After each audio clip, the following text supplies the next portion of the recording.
ಬಂಧಕನಂತೆ ಜಾರಿ ಜರಿಯಲ್ಲಿ ಬಿತ್ತು, ಜಾರಿ ಜರಿಯಲ್ಲಿ ಬಿತ್ತು. ಕರ್ಮಕ್ಕೆ ಗುರಿಯಾಗುವ ಮರ್ತ್ಯದೆ ಮನುಜರಿರ, ಕರ್ಮಕ್ಕೆ ಗುರಿಯಾಗುವ ಮರ್ತ್ಯದೆ ಮನುಜರಿರ. ನೀವು ಕೇಳಿರೋ ಹೇಳಿಹೆನು, ನೀವು ಕೇಳಿರೋ ಹೇಳಿಹೆನು. ನಮ್ಮ ಶರಣರ ನಡೆಯಂತೆಂದಡೆ, ನಮ್ಮ ಶರಣರ ನಡೆಯಂತೆಂದಡೆ.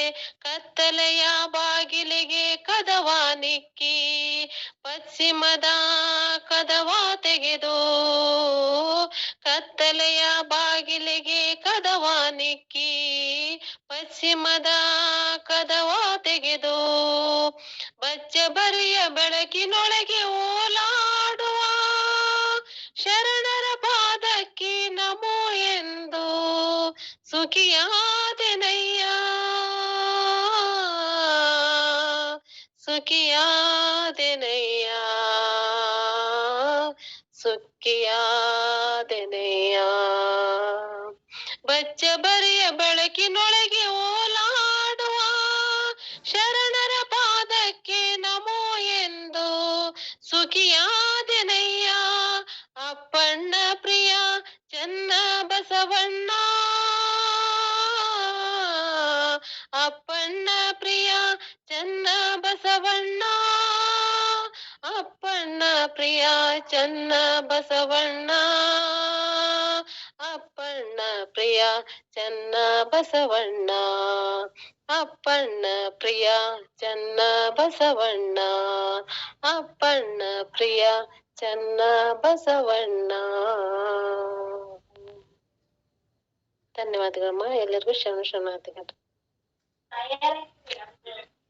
ಧನ್ಯವಾದಗಳ್ರಿ ಅಕ್ಕ. ಶರಣಾರ್ಥಿಗಳು ಅತ್ಯಂತ ಸುಸರಾಗವಾಗಿ ವಚನ ಪ್ರಾರ್ಥನೆಯನ್ನ ನಡೆಸಿಕೊಟ್ಟಿರ್ತಕ್ಕಂಥ ಗಾನಕೋಗಿಲೆ ಶರಣೆ ಅಕ್ಕ, ಕಾವ್ಯ ಅಕ್ಕ ಅಂಗಡಿ ಅವರಿಗೆ ಅನಂತ ಭಕ್ತಿಯ ಶರಣಾರ್ಥಿಗಳು ಧನ್ಯವಾದಗಳನ್ನ ತಿಳಿಸ್ತಾ ಇದ್ದೇನೆ. ಈ ವೇದಿಕೆ ಮೇಲೆ ಉಪಸ್ಥಿತಿರ್ತಕ್ಕಂಥ ನಾಡಿನ ಎಲ್ಲ ಹಿರಿಯ ಶರಣ ವಿದ್ವಾಂಸ ಬಂಧು ಭಗಿನಿಯರಿಗೆ ಸ್ವಾಗತ ಸುಸ್ವಾಗತ. ಶರಣಾರ್ಥಿಗಳು, ನಾವೆಲ್ಲರೂ ಇವತ್ತ ಒಂದು ವರ್ಷವನ್ನ ಪೂರ್ಣ ಮಾಡಿದೀವಿ. ಅತ್ಯಂತ ಯಶಸ್ವಿ ರೀತಿಯಿಂದ ಈ ಕಾರ್ಯಕ್ರಮ ನಡೀತಾ ಇದೆ, ಈ ವೇದಿಕೆ ನಡೀತಾ ಇದೆ. ಈ ವೇದಿಕೆಯ ಎಲ್ಲ ಉಪಸ್ಥಿತರೆಲ್ಲರೂ ಇದು ಅವರೆಲ್ಲರ ವೇದಿಕೆ, ಇದು ಪ್ರತಿಯೊಬ್ಬರ ವೇದಿಕೆ. ಪ್ರತಿಯೊಬ್ಬರು ಮಾತನಾಡ್ರಿ, ಪ್ರತಿಯೊಬ್ಬರು ತಮ್ಮ ವಿಚಾರಗಳನ್ನ ಹಂಚ್ಕೊಂಡ್ರಿ, ಪ್ರತಿಯೊಬ್ಬರು ಕೇಳಿದೀವಿ ಹೇಳಿದೀವಿ. ಎಲ್ಲರೂ ಕೇಳ್ತಕ್ಕಂತ ಹೇಳ್ತಕ್ಕಂತ ಇಲ್ಲಿ ಇರ್ತಕ್ಕಂತ ಉಪಸ್ಥಿತಿಯನ್ನ ತೋರಿಸ್ತಕ್ಕಂತ ಎಲ್ಲ ಶರಣಬಂಧಗಳಿಗೆ ಈ ವೇದಿಕೆ ವತಿಯಿಂದ ನಾನು ಧನ್ಯವಾದಗಳನ್ನ ಶರಣಾರ್ಥಿಗಳನ್ನ ಕೃತಜ್ಞತೆಗಳನ್ನ ಸಲ್ಲಿಸ್ತಾ ಇದ್ದೇನೆ. ಇದೇ ರೀತಿ ಹೀಗೇನೆ ಈ ಶರಣ ಚಿಂತನೆ ಮುಂದುವರಿಲಿ. ನಿಮ್ಮೆಲ್ಲರ ಒಂದು ಸದಾಶಯ, ನಿಮ್ಮೆಲ್ಲರ ಒಂದು ಮಾರ್ಗದರ್ಶನ, ನಿಮ್ಮೆಲ್ಲರ ಆಶಯ ಆಶೀರ್ವಾದ ಸದಾ ಈ ವೇದಿಕೆ ಮೇಲೆ ಇರ್ಲಿ ಅಂತ ಹೇಳಿ ನಾನು ತಮ್ಮೆಲ್ಲರಲ್ಲಿ ಪ್ರಾರ್ಥನೆಯನ್ನ ಮಾಡಿಕೊಂಡು ಎಲ್ಲರಿಗೂ ಒಂದು ವರ್ಷದ ಶುಭಾಶಯಗಳನ್ನ ತಿಳಿಸ್ತಾ ಇವತ್ತ ಡಾಕ್ಟರ್ ಪ್ರಮೀಳಾ ಮಾಧವ ಅಕ್ಕ ಅವರು ಮೊನ್ನೆ ಹೇಳಿರ್ತಕ್ಕಂತ ವಿಷಯವನ್ನೇ, ಗಿರಿಜಾ ಕಲ್ಯಾಣದ ವಿಷಯವನ್ನೇ, ಆ ಗಿರಿಜಾ ಕಲ್ಯಾಣದಲ್ಲಿ ದಾಂಪತ್ಯ ಧರ್ಮದ ಬಗ್ಗೆ ಅವರು ಹರಿಹರನ ಆಶಯ ಏನಿತ್ತು ಅನ್ನೋದನ್ನ ಶರಣ ಸಾಹಿತ್ಯಕ್ಕ ಹೋಲಿಕೆ ಮಾಡಿ ಅಥವಾ ತುಲನಾತ್ಮಕವಾಗಿ ಅಲ್ಲೇನಿತ್ತು ಇಲ್ಲೇನದ, ಆ ಶಬ್ದಗಳು ವಿಭಿನ್ನ ಇರಬಹುದು, ಅದರ ಒಳಾರ್ಥ ಒಳಗಿನ ಒಂದ ಮರ್ಮ ಎರಡು ಒಂದೇ ಅಂತಕ್ಕಂಥದ್ದನ್ನ ಹೇಳ್ತಾರ. ಆಮೇಲೆ ಹರಿಹರ ಶರಣ ಸಾಹಿತ್ಯದ ಬಗ್ಗೆ ಬಹಳಷ್ಟು ಕೆಲಸಗಳನ್ನ ಮಾಡ್ಯಾನ. ರಗಳೆಗಳನ್ನ ಓದುದ್ರ ನಮ್ಗ್ ಗೊತ್ತಾಗ್ತದ. ಶರಣ ಸಾಹಿತ್ಯಕ್ಕ ಒಂದು ದೊಡ್ಡ ಒಂದು ಕೊಡುಗೆ ಅಂತ ಹೇಳಿ, ಹರಿಹರನ ಕೊಡುಗೆ ಅಂತ ಹೇಳಿ ನಾವೆಲ್ಲರೂ ಹೇಳ್ತೀವಿ, ಕೇಳ್ತೀವಿ, ಓದುತ್ತೀವಿ. ಅದನ್ನ ನಾವು ಮೊದಲ ತಲೆಯಲ್ಲಿ ಇಟ್ಕೋಬೇಕು. ಹರಿಹರ ಶರಣ ಸಾಹಿತ್ಯದ ಬಗ್ಗೆ ಬಹಳಷ್ಟು ಕೆಲಸಗಳನ್ನ, ಬಹಳಷ್ಟು ದೊಡ್ಡ ಒಂದ ಕೊಡುಗೆಯನ್ನ ಅವ್ರು ಕೊಟ್ಟಾರ. ಅವರು ಕೊಟ್ಟಿರ್ತಕ್ಕಂತ ಕೊಡುಗೆ ಮತ್ತ ಅದು ಒಂದಿಷ್ಟು ಅಲ್ಲಿ ಪುರಾಣ ಪುಣ್ಯ ಕಥೆಗಳು ಬಂದಿರಬಹುದು, ಅದನ್ನೆಲ್ಲ ನಾವು ತೆಗೆದುಕೊಳ್ಳುವ ಅವಶ್ಯಕತೆ ಇಲ್ಲ. ಅದ್ರೊಳಗಿರ್ತಕ್ಕಂತ ಆಶಯ ಏನದ ಅನ್ನೋದನ್ನ ಅಷ್ಟೇ ನಾವು ತೆಗೆದುಕೊಳ್ಳೋಣ ಅಂತ ಹೇಳ್ತಾ, ಈಗ ಪ್ರಮೀಳಾ ಮಾಧವ್ ಅಕ್ಕ ಅವರು ಅತ್ಯಂತ ವಿದ್ವಾಂಸರದಾರ, ಆಳವಾದ ಅಧ್ಯಯನ ಅವ್ರದದ. ಆ ಅಧ್ಯಯನವನ್ನ ನಾವೆಲ್ಲರೂ ಕೇಳೋಣ. ಕೇವಲ ಒಂದೆರಡು ಪುಸ್ತಕಗಳನ್ನ ಒಂದಿಂದಾಗ ಎರಡು ದಿನದಾಗ ನಮ್ಗೆ ಓದ್ಲಿಕ್ಕೆ ಸಾಧ್ಯ ಆಗಂಗಿಲ್ಲ. ಆದ್ರ ಅವ್ರು ಒಂದು ಉಪನ್ಯಾಸವನ್ನ ಕೇಳಿದೇವಂದ್ರ 10 ಪುಸ್ತಕಗಳನ್ನ ಓದಿರ್ತಕ್ಕಂತ ಒಂದು ಅನುಭವ ನಮ್ಮೆಲ್ಲರಿಗೆ ಆಗ್ತದ. ಅದನ್ನ ನಾವೆಲ್ಲರೂ ಶಾಂತ ರೀತಿಯಿಂದ ಕೇಳೋಣ. ನಮ್ಮಲ್ಲಿ ಏನಾದರೂ ಸಂಶಯ ಪರಿಹಾರ ಏನಾರ ಪ್ರಶ್ನೆಗಳು ಇದ್ದು ಅಂದ್ರೆ ಎಲ್ಲರೂ ಸಕಾರಾತ್ಮಕವಾಗಿ ಆರೋಗ್ಯಪೂರ್ಣವಾದಂತ ಸಂವಾದದಿಂದ ಅದ್ರಲ್ಲಿ ಒಂದು ಕನ್ಕುಲೇಷನ್ ನಾವು ಮಾಡ್ಕೊಂಡು ನಾವೆಲ್ಲರೂ ತಿಳ್ಕೊಳ್ಳೋಣ ಅಂತ ಹೇಳಿ ಹೇಳ್ತಾ, ಈಗ ಡಾಕ್ಟರ್ ಪ್ರಮೀಳಾ ಅಕ್ಕ ಮಹಾದೇವ್ ಅಕ್ಕ ಅವರಿಗೆ ನಾನು ವಿನಂತಿ ಮಾಡ್ಕೊತೀನಿ, ತಮ್ಮ ಉಪನ್ಯಾಸವನ್ನ ತಮ್ಮ ಚಿಂತನವನ್ನ ಈ ವೇದಿಕೆಯಲ್ಲಿ ತಾವು ಉಣಬಡಿಸ್ರಿ ಅಂತ ಹೇಳಿ ಕೇಳ್ತಾ, ಎಲ್ಲರಿಗೂ ಶರಣಾರ್ಥಿಗಳು. ಎಲ್ಲ ಅಭಿಮಾನಿ ಸಾಹಿತ್ಯ ಬಂಧುಗಳಿಗೂ ಹಾಗೂ ಶರಣ ಬಂಧುಗಳಿಗೂ ನನ್ನ ಪ್ರೀತಿಪೂರ್ವಕ ವಂದನೆಗಳು ಹಾಗೂ ಸ್ವಾಗತ. ತಮಗೆಲ್ಲ ಸುಜಾತ ಪಾಟೀಲ್ ಮೇಡಮ್ ಅವರು ಬಹಳ ಸೊಗಸಾಗಿ ಅರ್ಥಪೂರ್ಣವಾಗಿ ಹರಿಹರನ ಕಾವ್ಯದ ಒಳಾರ್ಥಗಳನ್ನು ಮೊನ್ನೆ ನಾನು ಒಂದು ಆಯಾಮದಲ್ಲಿ ಪ್ರತಿಪಾದನೆ ಮಾಡಿದ್ದನ್ನು ಅವರು ಬಹಳ ಚೆನ್ನಾಗಿ ಹೇಳಿದ್ರು. ಇವತ್ತು ಏನು ಮಾತನಾಡ್ಲಿಕ್ಕಿದೆ ಎಂಬುದನ್ನು ಕೂಡ ಅವರು ಸೂಚ್ಯವಾಗಿ ಹೇಳಿದ್ರು. ನಾನು ಮೊನ್ನೆ ಮಾತಾಡಿದ ಹಾಗೆ ಒಂದಿಬ್ಬರ ಅನುಮಾನಗಳು, ಪ್ರಶ್ನೆಗಳಿದ್ದು, ಅದು ತಪ್ಪಲ್ಲ, ಬಹಳ ಸ್ವಾಗತಾರ್ಹವಾದ ಪ್ರಶ್ನೆಗಳು. ಯಾಕಂದ್ರೆ ವಾದೇ ಜಾಯತೆ ತತ್ವಬೋಧ ಅಂತ ಒಂದು ಮಾತಿದೆ. ನಾವು ಮಾತಾಡ್ತಾ ಇದ್ದಾಗ, ಚರ್ಚೆ ಮಾಡ್ತಾ ಇದ್ದಾಗ ಜ್ಞಾನ ಪ್ರಸಾರ ಆಗ್ತದೆ. ಹಾಗಾಗಿ ಜ್ಞಾನವನ್ನು ಎಲ್ಲ ಮೂಲಗಳಿಂದಲೂ ನಾವು ಸಂಪಾದನೆ ಮಾಡ್ಬೇಕು. ಅದು ಪುರಾಣ ಆಗಿರ್ಬೋದು, ಪುಣ್ಯಕಥೆ ಆಗಿರ್ಬೋದು, ಅಥವಾ ಚಂಪು ಕಾವ್ಯ ಆಗಿರ್ಬೋದು, ವಚನ ಸಾಹಿತ್ಯ ಆಗಿರ್ಬೋದು, ರಗಳೆ ಆಗಿರ್ಬೋದು, ಯಾವುದೇ ಆಗ್ಲಿ, ಅದು ಎಲ್ಲದರಲ್ಲೂ ಅಥವಾ ಎಲ್ಲ ಕಡೆಗಳಲ್ಲೂ ಉತ್ತಮವಾದ ಅಂಶ ಏನಿದೆ, ನಮ್ಮ ಬದುಕನ್ನು ಆರೋಗ್ಯಪೂರ್ಣವಾಗಿ, ಪಾಟೀಲ್ ಮೇಡಮ್ ಹೇಳಿದಾಗೆ ನಮ್ಮ ಸಮಾಜವನ್ನು ಸ್ವಾಸ್ಥ್ಯವಾಗಿ ಆರೋಗ್ಯಪೂರ್ಣವಾಗಿ ತೆಗೆದುಕೊಂಡು ಹೋಗುವುದಕ್ಕೆ ಯಾವ ಒಳ್ಳೆಯ ಮೌಲ್ಯಗಳನ್ನು, ಅಂಶಗಳನ್ನು ನಾವು ತಗೊಳ್ಬಹುದು, ಅದಷ್ಟೇ ನಾವು ದೃಷ್ಟಿಯಲ್ಲಿ ಇಟ್ಕೊಳ್ಬೇಕು. ನಾನು ಮೊನ್ನೆ ಹೇಳಿದಾಗೆ ವಚನ ಸಾಹಿತ್ಯ ಎಂಬುದು ಕನ್ನಡ ಸಾಹಿತ್ಯದ ತಾಯಿ ಬೇರು ಅಂತ ಹೇಳಿದೆ ನಾನು. ಯಾಕಂದ್ರೆ ನೆಲಮೂಲ ಸಂಸ್ಕೃತಿಯಿಂದ ನೆಲದ ಆಳದಲ್ಲಿ ಬೇರು ಬಿಟ್ಟಂತ ಒಂದು ವಿಶೇಷವಾದಂತ ಆಲದ ಮರ ಕನ್ನಡ ಸಾಹಿತ್ಯ ಅಥವಾ ವಚನ ಸಾಹಿತ್ಯ. ಕನ್ನಡ ಸಾಹಿತ್ಯ ಎಂಬುದು ಬೇರೆ ಆಗ್ತದೆ. ಈ ಒಂದು ಮಹಾ ವಟವೃಕ್ಷದ ಅಡಿಯಲ್ಲಿ ಅದೆಷ್ಟೋ ನೂರಾರು ಶರಣರು ಶರಣೆಯರು ತಮ್ಮ ಅನುಭವಗಳನ್ನು ಅಥವಾ ಅನುಭವವನ್ನಾಗಿಸಿ ಕಾವ್ಯವನ್ನು ಕಟ್ಟಿದ್ರು, ಸಮಾಜವನ್ನು ಉತ್ತಮ ರೀತಿಯಲ್ಲಿ ಬದುಕುವುದಕ್ಕೆ ಬೇಕಾದಂತ ಮಾರ್ಗವನ್ನು ತೋರಿಸಿದ್ರು. ಅದರಲ್ಲಿ ಬಹಳ ಮುಖ್ಯವಾಗಿರುವಂತದ್ದು ನಾನು ಹೇಳಿದ್ದು, ಆ ವಚನಕಾರರ ದೃಷ್ಟಿಯಲ್ಲಿದ್ದದ್ದು ಲಿಂಗ ತಾರತಮ್ಯ, ವರ್ಗ ತಾರತಮ್ಯ ಮತ್ತು ಅವರಲ್ಲಿರ್ತಕ್ಕಂತ ಒಂದು ರೀತಿಯ ವರ್ಣ, ವರ್ಗ, ಲಿಂಗ, ಇದು ಬಹಳ ಮುಖ್ಯವಾದ 3 ಸಮಸ್ಯೆಗಳು. ಅದರ ಜೊತೆಯಲ್ಲಿ ಬೇರೆ ಏನೇನೋ ಸಮಸ್ಯೆಗಳಿವೆ. ಇದರಲ್ಲಿ ನಮ್ಮ ಹರಿಹರ ಗಿರಿಜಾ ಕಲ್ಯಾಣದಲ್ಲಿ ಮುಖ್ಯವಾಗಿ ತೆಗೆದುಕೊಂಡಂತ ಲಿಂಗ ತಾರತಮ್ಯದ ನಿವಾರಣೆ ಇದೆಯಲ್ಲ, ಅದು ವಚನಕಾರರ ಉದ್ದೇಶಕ್ಕೆ, ಅವರ ಧೋರಣೆಗೆ ಬಹಳ ಅತ್ಯಂತ ನಿಕಟವಾಗಿದೆ ಮತ್ತು ಅತ್ಯಂತ ಸರಿಯಾಗಿ ಹೊಂದ್ಕೊಳ್ತದೆ ಅಂತ ಹೇಳುವಂಥದ್ದು ನಾನು ಹೇಳಿದ್ದು. ಹಾಗಾಗಿ ಹರಿಹರ ವಚನಕಾರರ ಎಲ್ಲ ಧೋರಣೆಗಳು ಅಥವಾ ಅವರು ಯಾವ ರೀತಿಯಲ್ಲಿ ಆ ಹಸ್ತ ಮಸ್ತಕ ಸಂಯೋಗ, ಪರಮಾತ್ಮ ಮತ್ತು ಜೀವಾತ್ಮಗಳ ಒಂದು ಸಂಬಂಧವನ್ನು ಹೇಗೆ ವಚನಕಾರರು ಸಾಧಿಸ್ತಾರೋ, ಬಸವಣ್ಣ ಹೇಳ್ತಾನೆ, ಉಳ್ಳವರು ಶಿವಾಲಯ ಮಾಡುವರಯ್ಯ, ನಾನೇನ ಮಾಡಲಿ ಎನ್ನ ಕಾಲೇ ಕಂಬ, ದೇಹವೇ ದೇಗುಲ, ಶಿರವೇ ಹೊನ್ನ ಕಳಶವಯ್ಯ. ಅಂದ್ರೆ ನಮ್ಮ ಶರೀರದೊಳಗೆ ನಮ್ಮ ಭಗವಂತ ಇದ್ದಾನೆ. ಜೀವಾತ್ಮ ಬೇರೆ ಇಲ್ಲ, ಪರಮಾತ್ಮ ಬೇರೆ ಅಲ್ಲ, ಅದೆರಡು ಒಂದೇ, ನಮ್ಮೊಳಗೆ ನಾವು ಕಾಣಬೇಕು. ಆದ್ರಿಂದಲೇ ಅವರು ಹಸ್ತ ಮಸ್ತಕ ಸಂಯೋಗ ಮಾಡ್ತಾರೆ, ಕೈಯಲ್ಲಿ ಭಗವಂತನನ್ನು ಕಾಣ್ತಾರೆ, ಆ ಪೂಜೆ ಮಾಡ್ತಾರೆ. ಈ ವಿಚಾರಕ್ಕೆ ಹರಿಹರನೂ ಕೂಡ ವಿರೋಧಿ ಅಲ್ಲ. ಅದಲ್ಲದೆ ಆ ಷಷ್ಠಲ ಸಿದ್ಧಾಂತವನ್ನು ಯಾವುದನ್ನು ಅವರು ಹೇಳ್ತಾರ ವಚನಕಾರರು, ಅದು ಸಾಧಕನ ಒಂದೊಂದು ಏರುವಿಕೆಯ ಮೆಟ್ಟಲದು. ಒಂದೊಂದು ಹಂತ ಹಂತವಾಗಿ ಅವನು ಭಗವಂತನ ಬಳಿಗೆ ಹೋಗ್ತಾನೆ. ಆ ಸಾಲೋಕ್ಯದಲ್ಲಿ ಸಾಮೀಪ್ಯದಲ್ಲಿ, ಸಾರೂಪ್ಯದಲ್ಲಿ, ಸಾಯುಜ್ಯದಲ್ಲಿ ಅದು ಮುಕ್ತಾಯವಾಗ್ತದೆ. ಹಾಗಾಗಿ ಭಕ್ತನಾಗಿ ಹುಟ್ಟಿದಂತ ಒಬ್ಬ ವ್ಯಕ್ತಿ ಅವನು ಮಹೇಶ್ವರನಾಗಿ, ಪ್ರಸಾದಿಯಾಗಿ, ಪ್ರಾಣಲಿಂಗಿಯಾಗಿ, ಶರಣನಾಗಿ ಮತ್ತೆ ಐಕ್ಯನಾಗ್ತಾನೆ. ಈ ಷಡ್ಸ್ಥಲ ಸಿದ್ಧಾಂತವನ್ನು ವಚನಕಾರರು ಹೇಳ್ತಾರೆ. ಅಕ್ಕ ಮಹಾದೇವಿಯ ಬದುಕಿನಲ್ಲಿ ನಾವು ಅದನ್ನೇ ನೋಡ್ತೇವೆ, ಅವಳ ಪಾತ್ರದ ಏರುವಿಕೆ.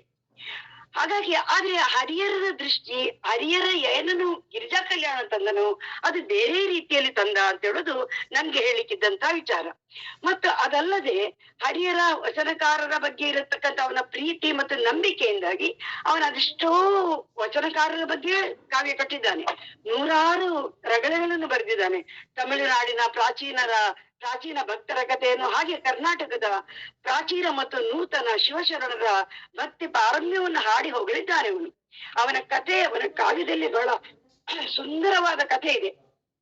ಆ ಕಥೆಯಲ್ಲಿ ಬಹಳ ಒಬ್ಬ ನಿಜವಾದ ಭಕ್ತ, ಆ ಭಕ್ತ ದೇವರಿಗೋಸ್ಕರ, ಪರಮಾತ್ಮನಿಗೋಸ್ಕರ ತನ್ನ ಪ್ರಾಣವನ್ನು ಮಾತ್ರ ಅರ್ಪಿಸುವುದಿಲ್ಲ, ತನ್ನಲ್ಲಿರ್ತಕ್ಕಂಥ ತನ್ನ ಬಂಧುಗಳನ್ನು, ತನ್ನ ಹೆಂಡತಿಯನ್ನು, ಮಗನನ್ನು, ಎಲ್ಲರನ್ನೂ ದೇವರಿಗೋಸ್ಕರ ಸಮರ್ಪಿಸ್ತಾನೆ. ಇಂಥ ಒಂದು ಸರ್ವಾರ್ಪಣ ಮನೋಭಾವದ ಮತ್ತು ಎಲ್ಲವನ್ನು ತ್ಯಾಗ ಮಾಡುವುದರ ಮೂಲಕ ಭಗವಂತನನ್ನು ಒಲಿಸಿಕೊಳ್ಳುವಂತ ಈ ಮನೋಭಾವ ಇದೆಯಲ್ಲ, ಇದನ್ನು ಹರಿಹರ ಒಪ್ಕೊಂಡಿದ್ದಾನೆ.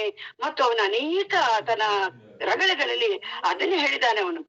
ಅದರ ಜೊತೆಯಲ್ಲಿ ಅವನು ಹೆಣ್ಣು ಮಕ್ಕಳ ಸಬಲೀಕರಣದ ಬಗ್ಗೆ ಮಾತಾಡ್ತಾ ಅವನು ಅಕ್ಕ ಮಹಾದೇವಿಯ ರಗಳೆಯನ್ನು ಬರೆದ ಅಕ್ಕವ್ವ, ಕಾಳವ್ವ, ನೀಲವ್ವ, ಸಂಕವ್ವ, ರೆಮ್ಮವ್ವ ಮುಂತಾದ ವಚನಕಾರ್ತಿಯರ ಬಗ್ಗೆ ಅವನು ಬರೆದಿದ್ದಾನೆ.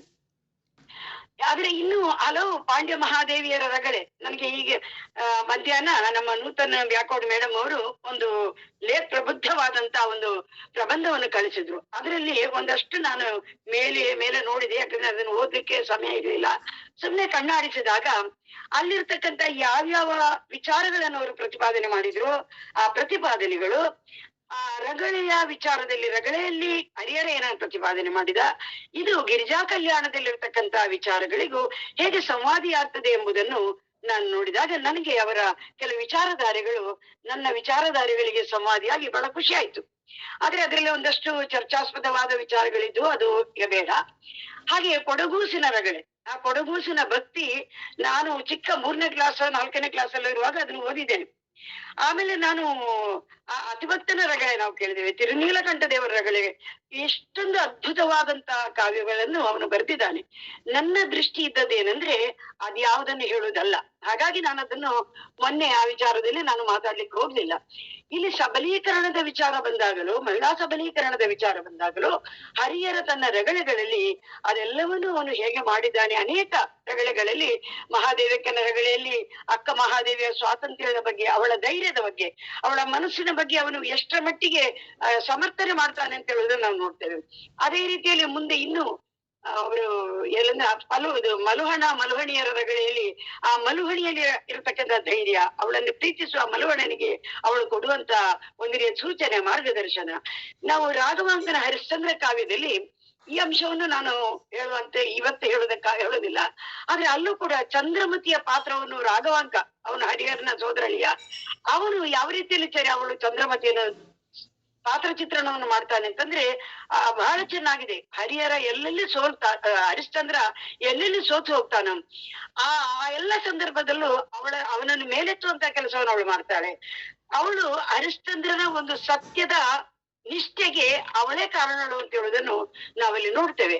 ಹಾಗಾಗಿ ಆ ಹೆಣ್ಣು ಮಕ್ಕಳು ತಮ್ಮ ಗಂಡಂದರಿಗೆ ಮಾರ್ಗದರ್ಶನ ಮಾಡುವಂಥದ್ದು ಮತ್ತು ಗಂಡಂದರಿಗೆ ಸಮಾನವಾಗಿ ಚಿಂತನೆ ಮಾಡುವಂಥದ್ದು ಮತ್ತು ಅವ್ರಿಗೆ ಯಾವ ಕಾರಣಕ್ಕೂ ಹೆಣ್ಣು ಮಕ್ಕಳು ಕಡಿಮೆ ಅಲ್ಲ ಎಂಬುದನ್ನು ಪ್ರತಿಪಾದನೆ ಮಾಡುವಂಥದ್ದು ಹರಿಹರನ ಉದ್ದೇಶವಾಗಿತ್ತು.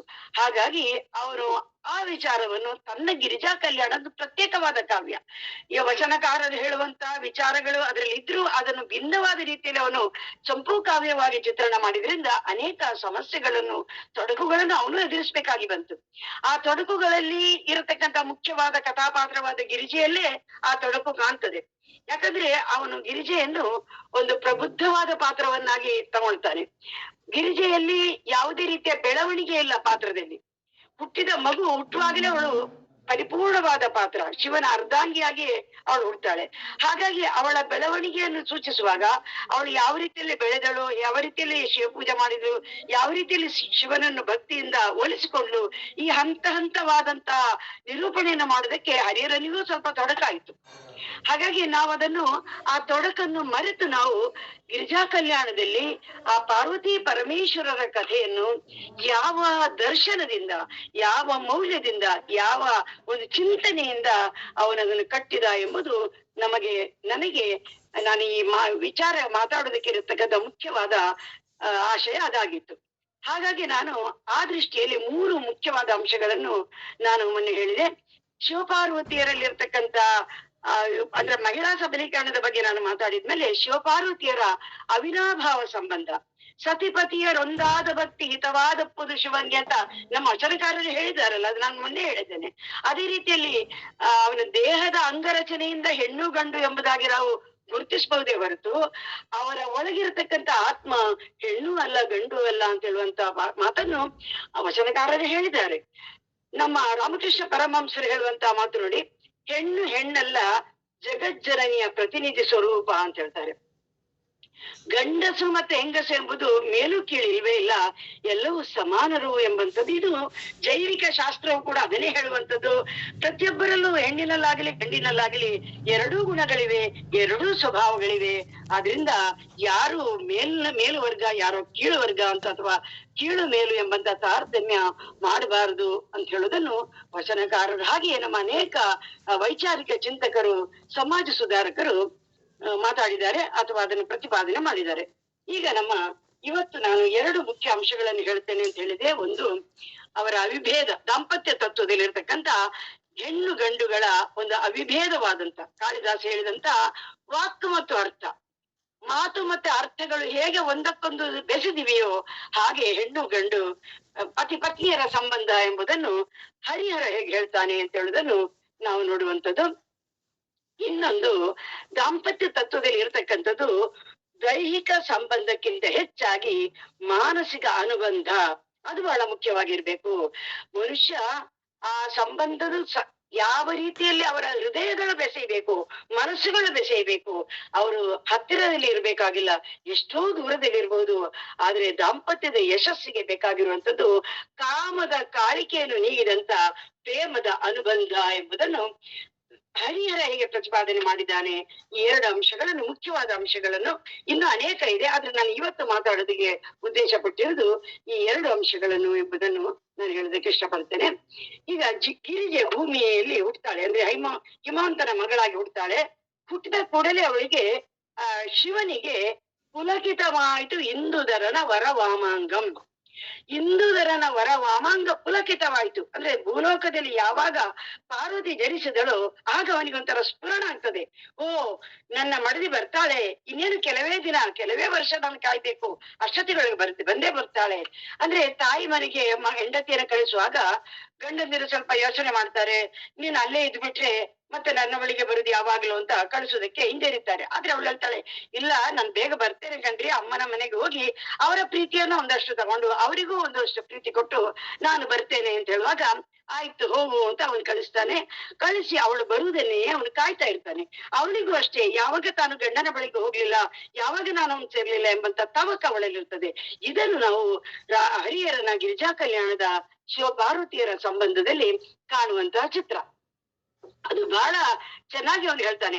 ಅವಳು ಹುಟ್ಟಿದಾಗ ಹೇಗಿದ್ದಳು, ಹುಟ್ಟಿದಾಗ ಅವಳು, ನಾನು ಆಗ್ಲೇ ಹೇಳಿದೆ, ಪರಿಪೂರ್ಣ ಪಾತ್ರ ಅವಳದು ಅಂತ.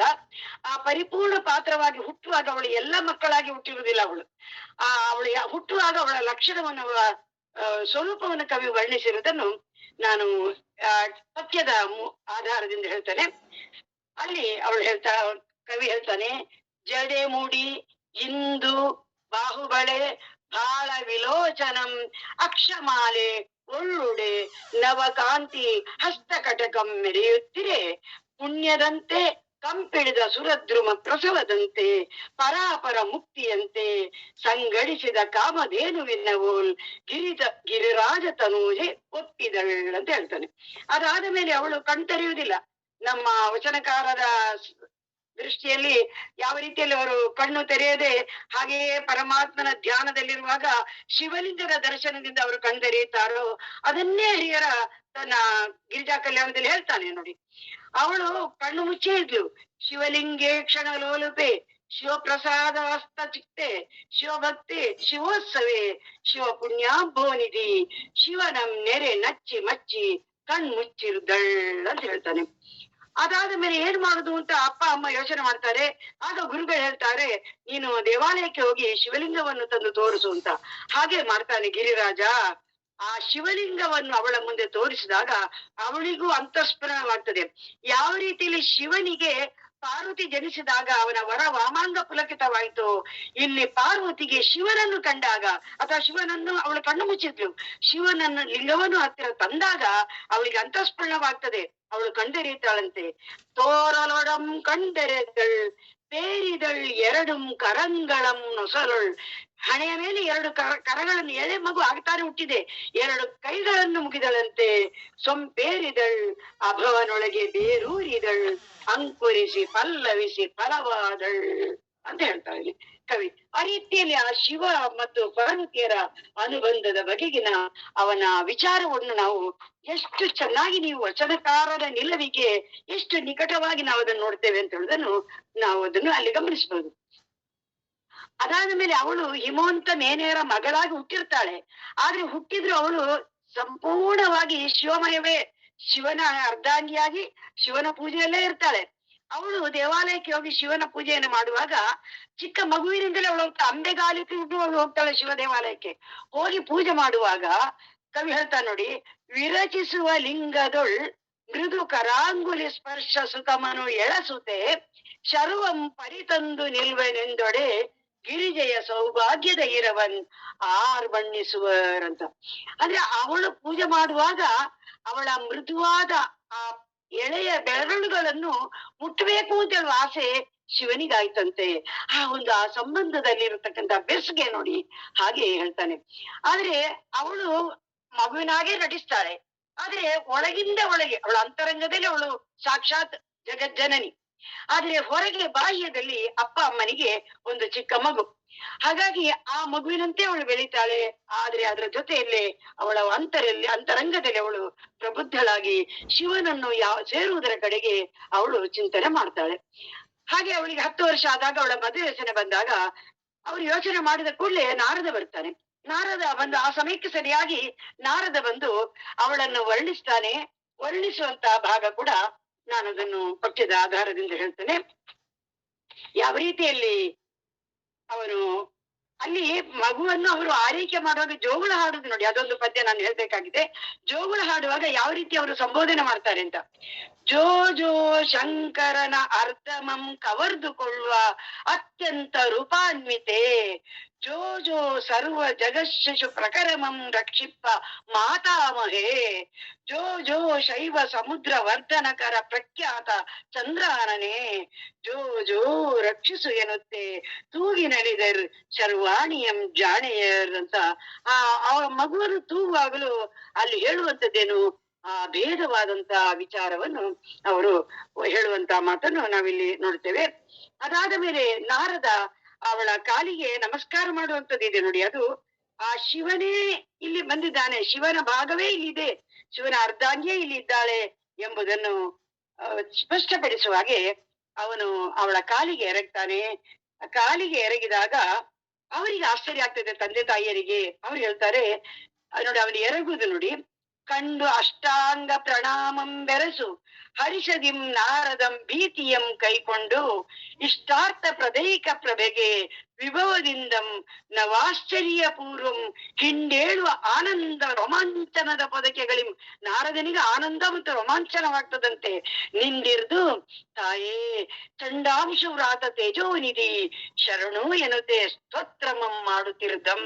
ಇವರಿಗೆ ಆಶ್ಚರ್ಯ, ಅಯ್ಯೋ ನಮ್ಮ ಮಗಳಲ್ಲಿ ನೀವ್ ಯಾಕೆ ಈ ತರ ನಮಸ್ಕಾರ ಮಾಡ್ತೀರಿ ಅಂತ ಅವ್ರು ಕೇಳ್ತಾರೆ. ಆ ನಾರದ ಬಂದಾಗ ಹಿಮವಂತ ಮತ್ತು ಮೇನೆಯರು ಅವನನ್ನು ಸಾಷ್ಟಾಂಗ ನಮಸ್ಕಾರ ಮಾಡಿ ಉಪಚಾರ ಮಾಡಿದ್ದಾರೆ, ಎತ್ತರದ ಮನೆಯಲ್ಲಿ ಕುಳ್ಳಿರಿಸಿದ್ದಾರೆ, ಪಾದಪೂಜೆ ಮಾಡಿದ್ದಾರೆ. ಅದೇ ಅವರ ಮಗಳನ್ನು ನಾರದ ಈ ರೀತಿಯಲ್ಲಿ ಸಾಷ್ಟಾಂಗ ನಮಸ್ಕಾರ ಮಾಡಿದಾಗ ಅವರಿಗೆ ಆಶ್ಚರ್ಯದಿಂದ ಅವರು ಕೇಳ್ತಾರೆ, ಯಾಕೆ ಈ ತರ ಮಾಡ್ತೀರಾ ಅಂತ ಹೇಳಿದಾಗ ಅವನ್ ಹೇಳ್ತಾನೆ, ಇದು ನಾರದ ನಸುನಂತ ಹೇಳ್ತಾನೆ, ಸುರರರಿಯರ್ ಇಂದ್ರನರಿಯನ್ ಹರಿ ಕಮಲಜರ್ ಅರಿಯರ್ ಅಖಿಲ ಮುನಿಗಳ್ ಮನುಗಳ್ ಅರಿಯರ್ ಅಗಜಯನ್ ಯಾರು ಇವು ಗೊತ್ತಿಲ್ಲ ಅವಳು ಯಾರು ಅಂತೇಳಿ ನೆವದಿಂದ ನಿಮ್ಮ ಪುಣ್ಯೋದರದಳು ಹೋಗಿದವಳು. ಒಂದು ನೆಪಕ್ಕೋಸ್ಕರ ನಿಮ್ಮ ಮೇನೆ ತಪಸ್ಸು ಮಾಡಿದ್ರಿಂದ ಆ ಭಕ್ತರ ಇಷ್ಟಾರ್ಥವನ್ನು ಸಲ್ಲಿಸುವ ಉದ್ದೇಶದಿಂದ ಅವಳು ನಿಮ್ಮ ಮಗಳಾಗಿ ಬಂದಿದ್ದಾಳೆ.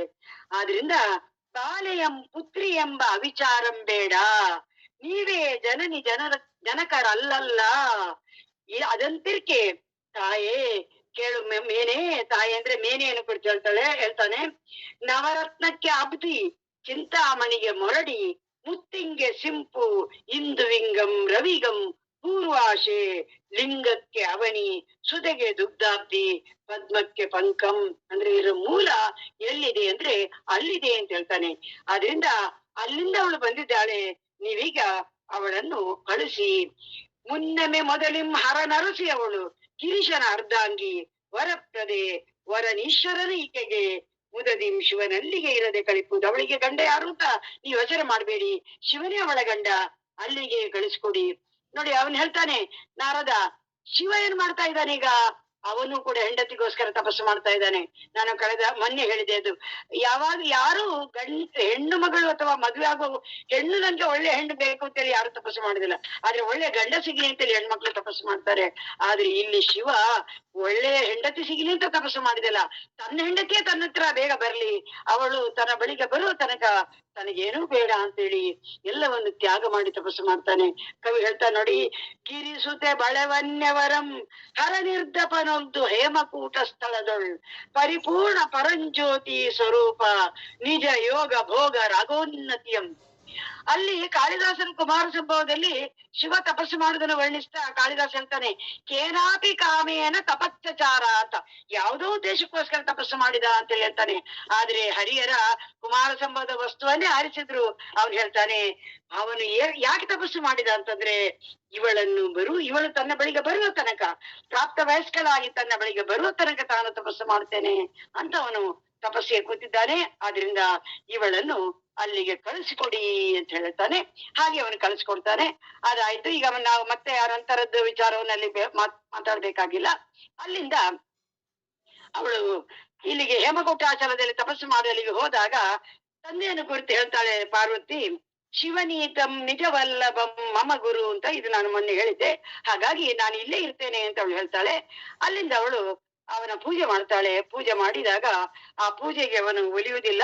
ಆಮೇಲೆ ಮನ್ಮಥನ ದಹನವಾಗಿ ಹೋಗುವಂತದ್ದನ್ನು ಹೇಳುವಂಥದ್ದು. ಆದ್ರೆ ಆ ಪೂಜೆ ಮಾಡುವ ವಿಧಾನ ನಾನು ಮೊನ್ನೆ ಹೇಳಿಲ್ಲ. ಪೂಜೆ ಮಾಡುವ ವಿಧಾನ ಹೇಗಿದೆ ಅಂತ ಹೇಳುದನ್ನು ನೋಡಿ. ಆ ಗಂಡ ಮುನಿಸಿದ ಗಂಡನನ್ನು ಒಲಿಸುವ ಪತ್ನಿಯ ಹಾಗೆ, ಮುನಿದ ಹೆಂಡತಿಯನ್ನು ಒಲಿಸುವ ಪತಿಯ ಹಾಗೆ ಅಂತ ಹೇಳಿದಾಗೆ, ಇಲ್ಲಿ ಮುನಿದ ಗಂಡನನ್ನು ಒಲಿಸುವ ಪತ್ನಿಯ ಹಾಗೆ ಅವಳು ಮಾಡ್ತಾಳೆ. ಅವಳು ತವಗೆ ಮುಂಚುವ ಇಂದ್ರಿಯ ನಿವಹ ಹೋಗುತ್ತೆ. ಗಿರಿಜ ಹರಕಂದರದೊಳ್ ನವ ಕುಸುಮ ಮಾಲೆಯಂ ಸಾರ್ಚುವ ನೆಮದಿಂ ಸೋಂಕಿ ಪುಳಕಿಸುತ್ತಿರ್ಪಳ್. ಆಮೇಲೆ ಅವಳಿಗೆ ಯಾವ ರೀತಿಯಲ್ಲಿ ಅವನು ಎಷ್ಟು ತಾನು ಮುಟ್ಟಿ ಪೂಜೆ ಮಾಡ್ತಾಳೆ ಅವಳು. ಯಾಕಂದ್ರೆ ಅದನ್ನು ಕೆಲವು ವಿಮರ್ಶಕರು ಅದು ತಪ್ಪು ಅಂತ ಹೇಳ್ತಾ ಇದ್ದಾರೆ. ಯಾಕಂದ್ರೆ ಪಾರ್ವತಿ ಶಿವನನ್ನು ಇನ್ನು ಮದುವೆ ಆಗ್ಲಿಲ್ಲ, ಅವನು ಪರಪುರುಷನನ್ನು ಮುಟ್ಟಿ ಪೂಜೆ ಮಾಡುದು ಎಷ್ಟು ಸರಿ ಅಂತ ಹೇಳುವಂತದ್ದನ್ನು ವಿಮರ್ಶಕರು ಪ್ರಶ್ನಿಸಿದ್ದಾರೆ. ಆದ್ರೆ ಇಲ್ಲಿ ನಾವು ಗಮನಿಸಬೇಕಾದ್ರು ಅದನ್ನೇ.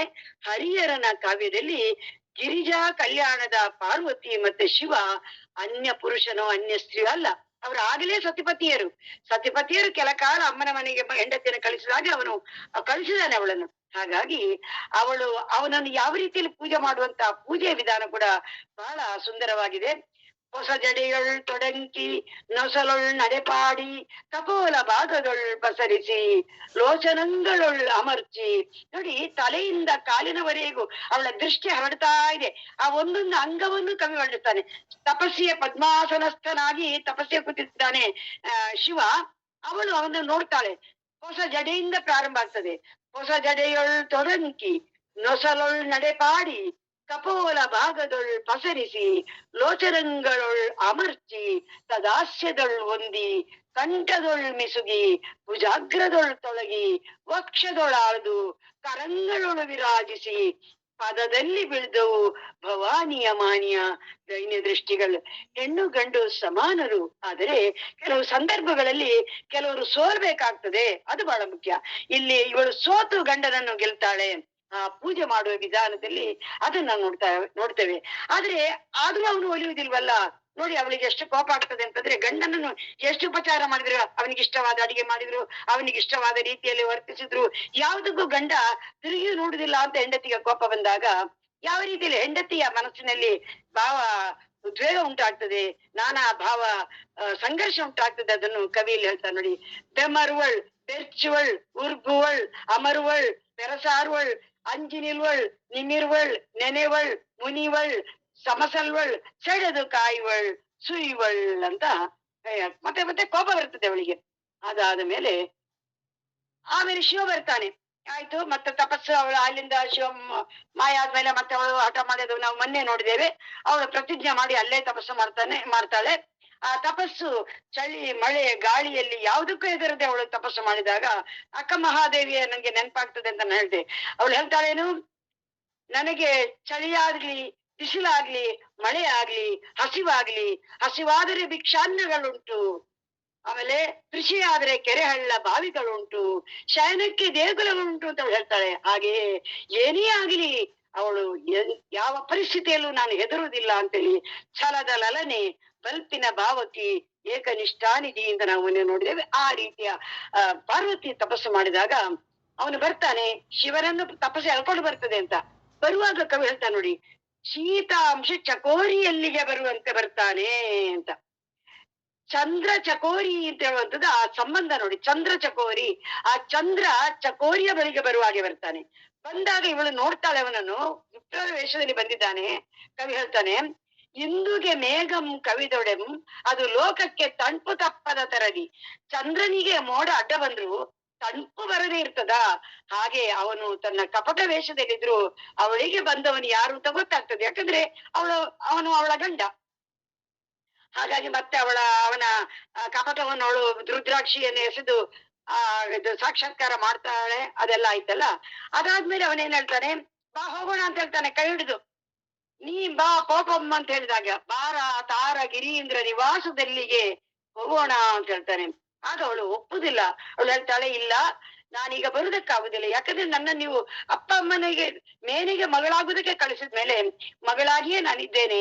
ನಿಮ್ಮ ಜೊತೆಗೆ ಬರ್ಬೇಕಿದ್ರೆ ನಮ್ಮ ಅಪ್ಪ ಅಮ್ಮನ ಅನುಮತಿ ಬೇಕು, ಅವರು ಕಳಿಸಿಕೊಡ್ಲಿ, ನಾನು ಆಮೇಲೆ ಬರ್ತೇನೆ ಅಂತ ಹೇಳ್ತಾಳೆ.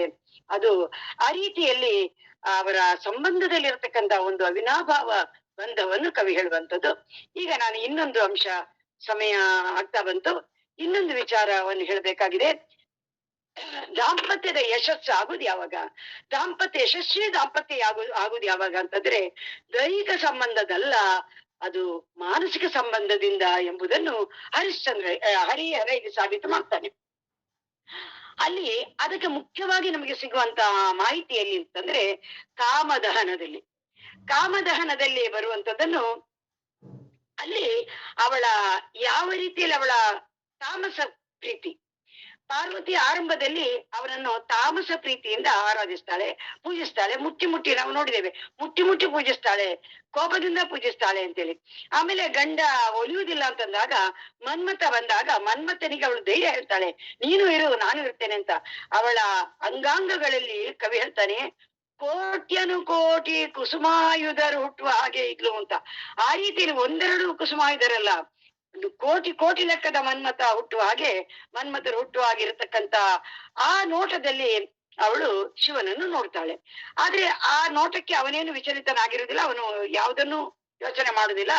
ಆದರೆ ಮನ್ಮಥ ಮತ್ತು ಪಾರ್ವತಿಯರು ಇಬ್ಬರೂ ಸೇರಿ ಅವನ ತಪಸ್ಸನ್ನು ಕೆಡಿಸಿದಾಗ ಕವಿ ಶಿವ ನೋಡ್ತಾನೆ ಒಂದು ಕಡೆ. ನೋಡಿದ್ರೆ ಅವನಿಗೆ ಕೋಪ ಕೆರಳುತ್ತದೆ. ಅಲ್ಲಿ ಪಾರ್ವತಿ ಇರ್ತಾಳೆ, ಆದ್ರೆ ಅವನ್ನ ಮಾತಾಡಿಸುದಿಲ್ಲ. ಮಾತಾಡಿಸಿದ್ರೆ ಮತ್ತೊಂದು ಕಡೆ ನೋಡ್ತಾನೆ. ನೋಡಿದಾಗ ಅಲ್ಲಿ ಮನ್ಮಥ ಕಾಣಿಸ್ತಾನೆ. ಮನ್ಮಥ ಅಂದ್ರೆ ಕೂಡ್ಲೆ ಅದು ಕಾಮ ಲಾಲಸೆಯಿಂದ ತನ್ನನ್ನು ಆರಾಧನೆ ಮಾಡಿದಂತ ಪಾರ್ವತಿಗೆ ತಕ್ಕ ಬುದ್ಧಿಯನ್ನು ನಾನು ಕಲಿಸ್ಬೇಕು ಅಂತ ತೀರ್ಮಾನ ಮಾಡ್ತಾನೆ. ಮನ್ಮಥನ ಸುಟ್ಟು ಹಾಕ್ತಾನೆ. ಮನ್ಮಥನನ್ನು ಸುಟ್ಟು ಹಾಕುವುದಿದು ಮನ್ಮಥನನ್ನು ಸುಡುವುದಲ್ಲ, ಪಾರ್ವತಿಯ ಅಂತರಂಗದಲ್ಲಿ ಇರತಕ್ಕಂತ ಕಾಮನೆಗಳನ್ನು ಸುಡುವುದು ಎಂಬುದನ್ನು ನಾವೆಲ್ಲರೂ ಗಮನಿಸಬೇಕಾಗಿದೆ. ಅವಳ ಅಂತರಂಗದಲ್ಲಿ ಹುಟ್ಟಿದಂತ ಕಾಮಲಾಲಸೆ ಇದೆಯಲ್ಲ, ಅದನ್ನು ಮಾತ್ರ ಈ ಶಿವ ಸುಟ್ಟು ಹಾಕ್ತಾನೆ. ಆದ್ರಿಂದಲೇ ಅವಳನ್ನು ನೋಡುವುದಿಲ್ಲ, ನುಡಿಸದೆ ನೋಡದೆ ಅವನು ಹೊರಟಾಗ್ತಾನೆ.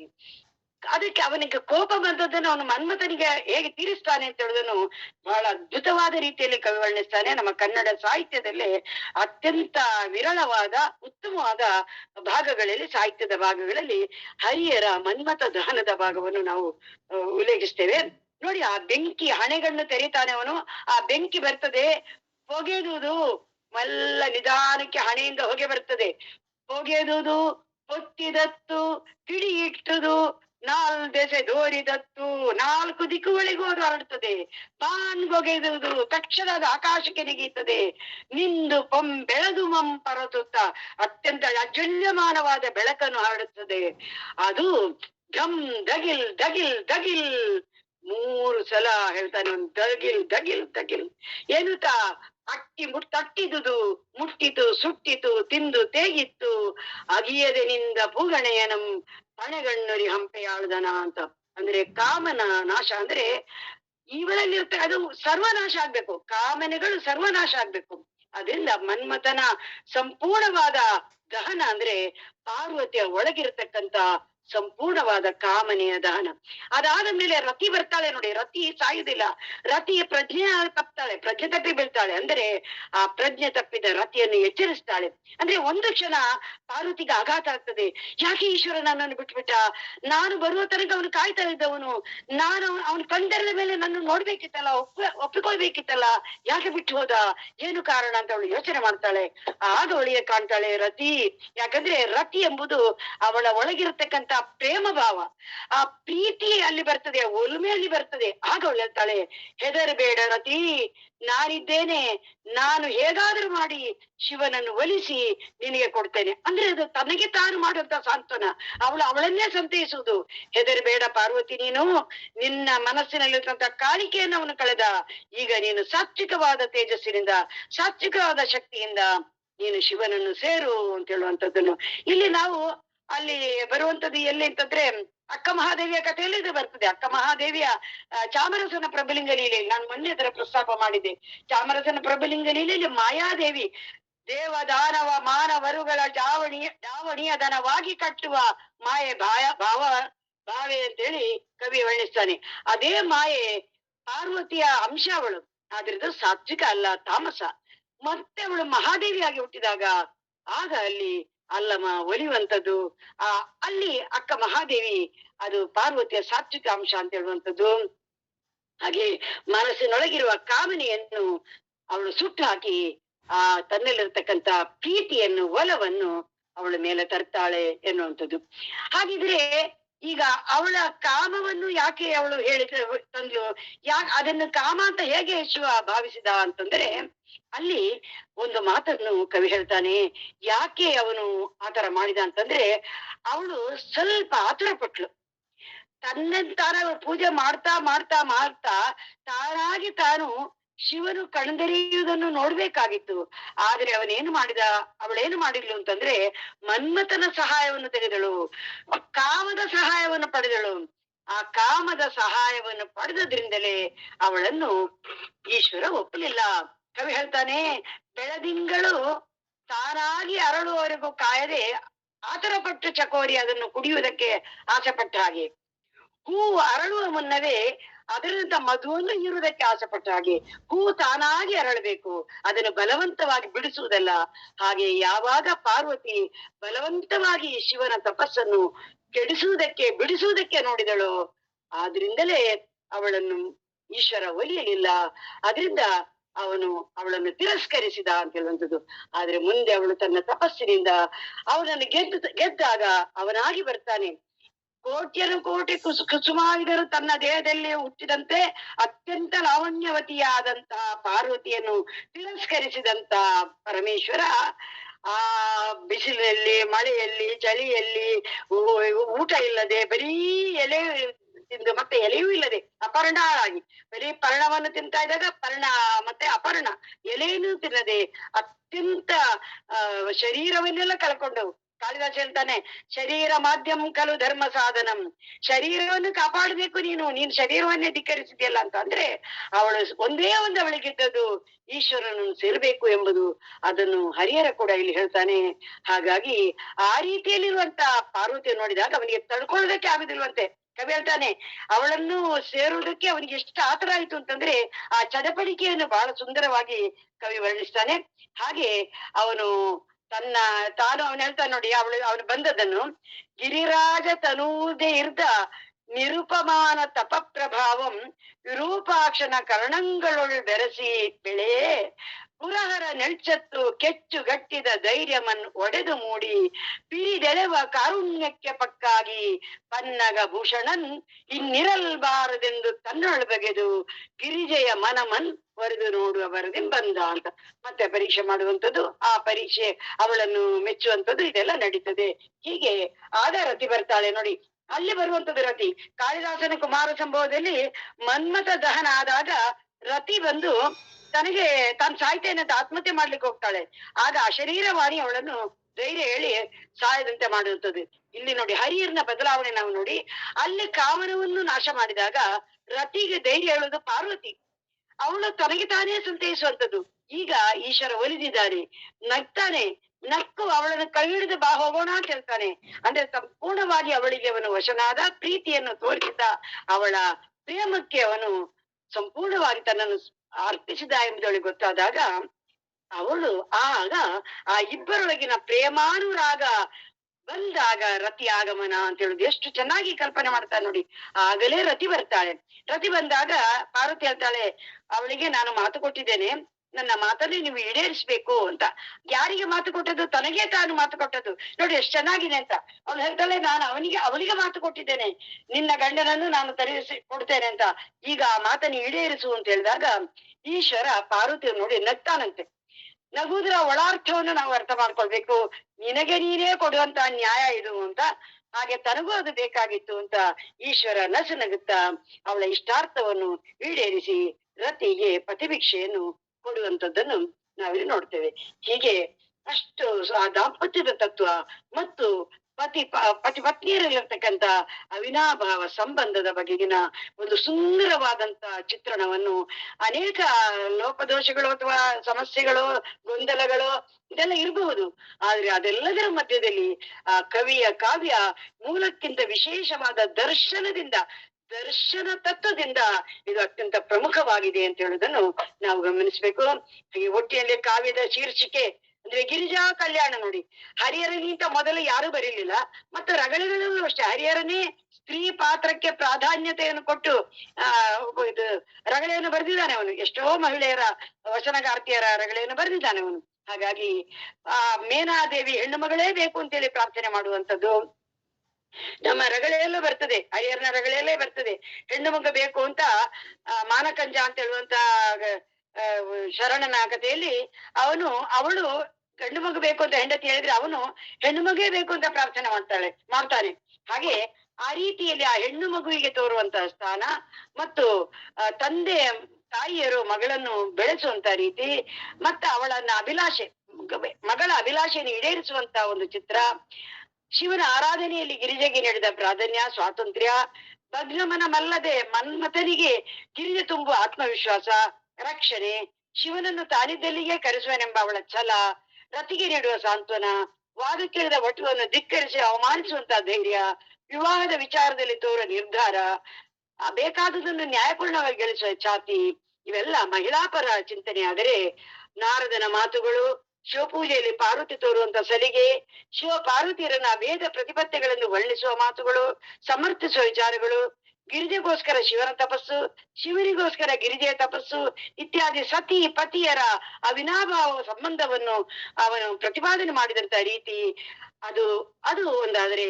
ಮನ್ಮಥನನ್ನು ಸುಟ್ಟು ಪಾರ್ವತಿಯನ್ನು ತಿರಸ್ಕರಿಸಿದ್ದು, ತಪಸ್ಸಿಗೆ ಒಲಿದು ರತಿಗೆ ಸಂತೋಷವನ್ನು ನೀಡಿದ್ದು, ಮನೋಜಹರ ದಂಪತಿಗಳು ನೋಡಿ. ಕೊನೆಯಲ್ಲಿ ಮದುವೆ ಆದಾಗ ಕವಿ ವರ್ಣಿಸ್ತಾನೆ ಅವರನ್ನು ಮನೋಜಹರ ದಂಪತಿಗಳು ನೋಡಿ. ಬಹಳ ಮುಖ್ಯವಾದ ವಿಚಾರ, ಮನೋಜನನ್ನು ಹರಣ ಮಾಡಿದವರವರು. ಅಂದ್ರೆ ಮನ್ಮಥನನ್ನು, ಕಾಮವನ್ನು ನಾಶ ಮಾಡಿ ಪ್ರೇಮದಲ್ಲಿ ಒಂದಾದಂತ ದಂಪತಿಗಳವರು.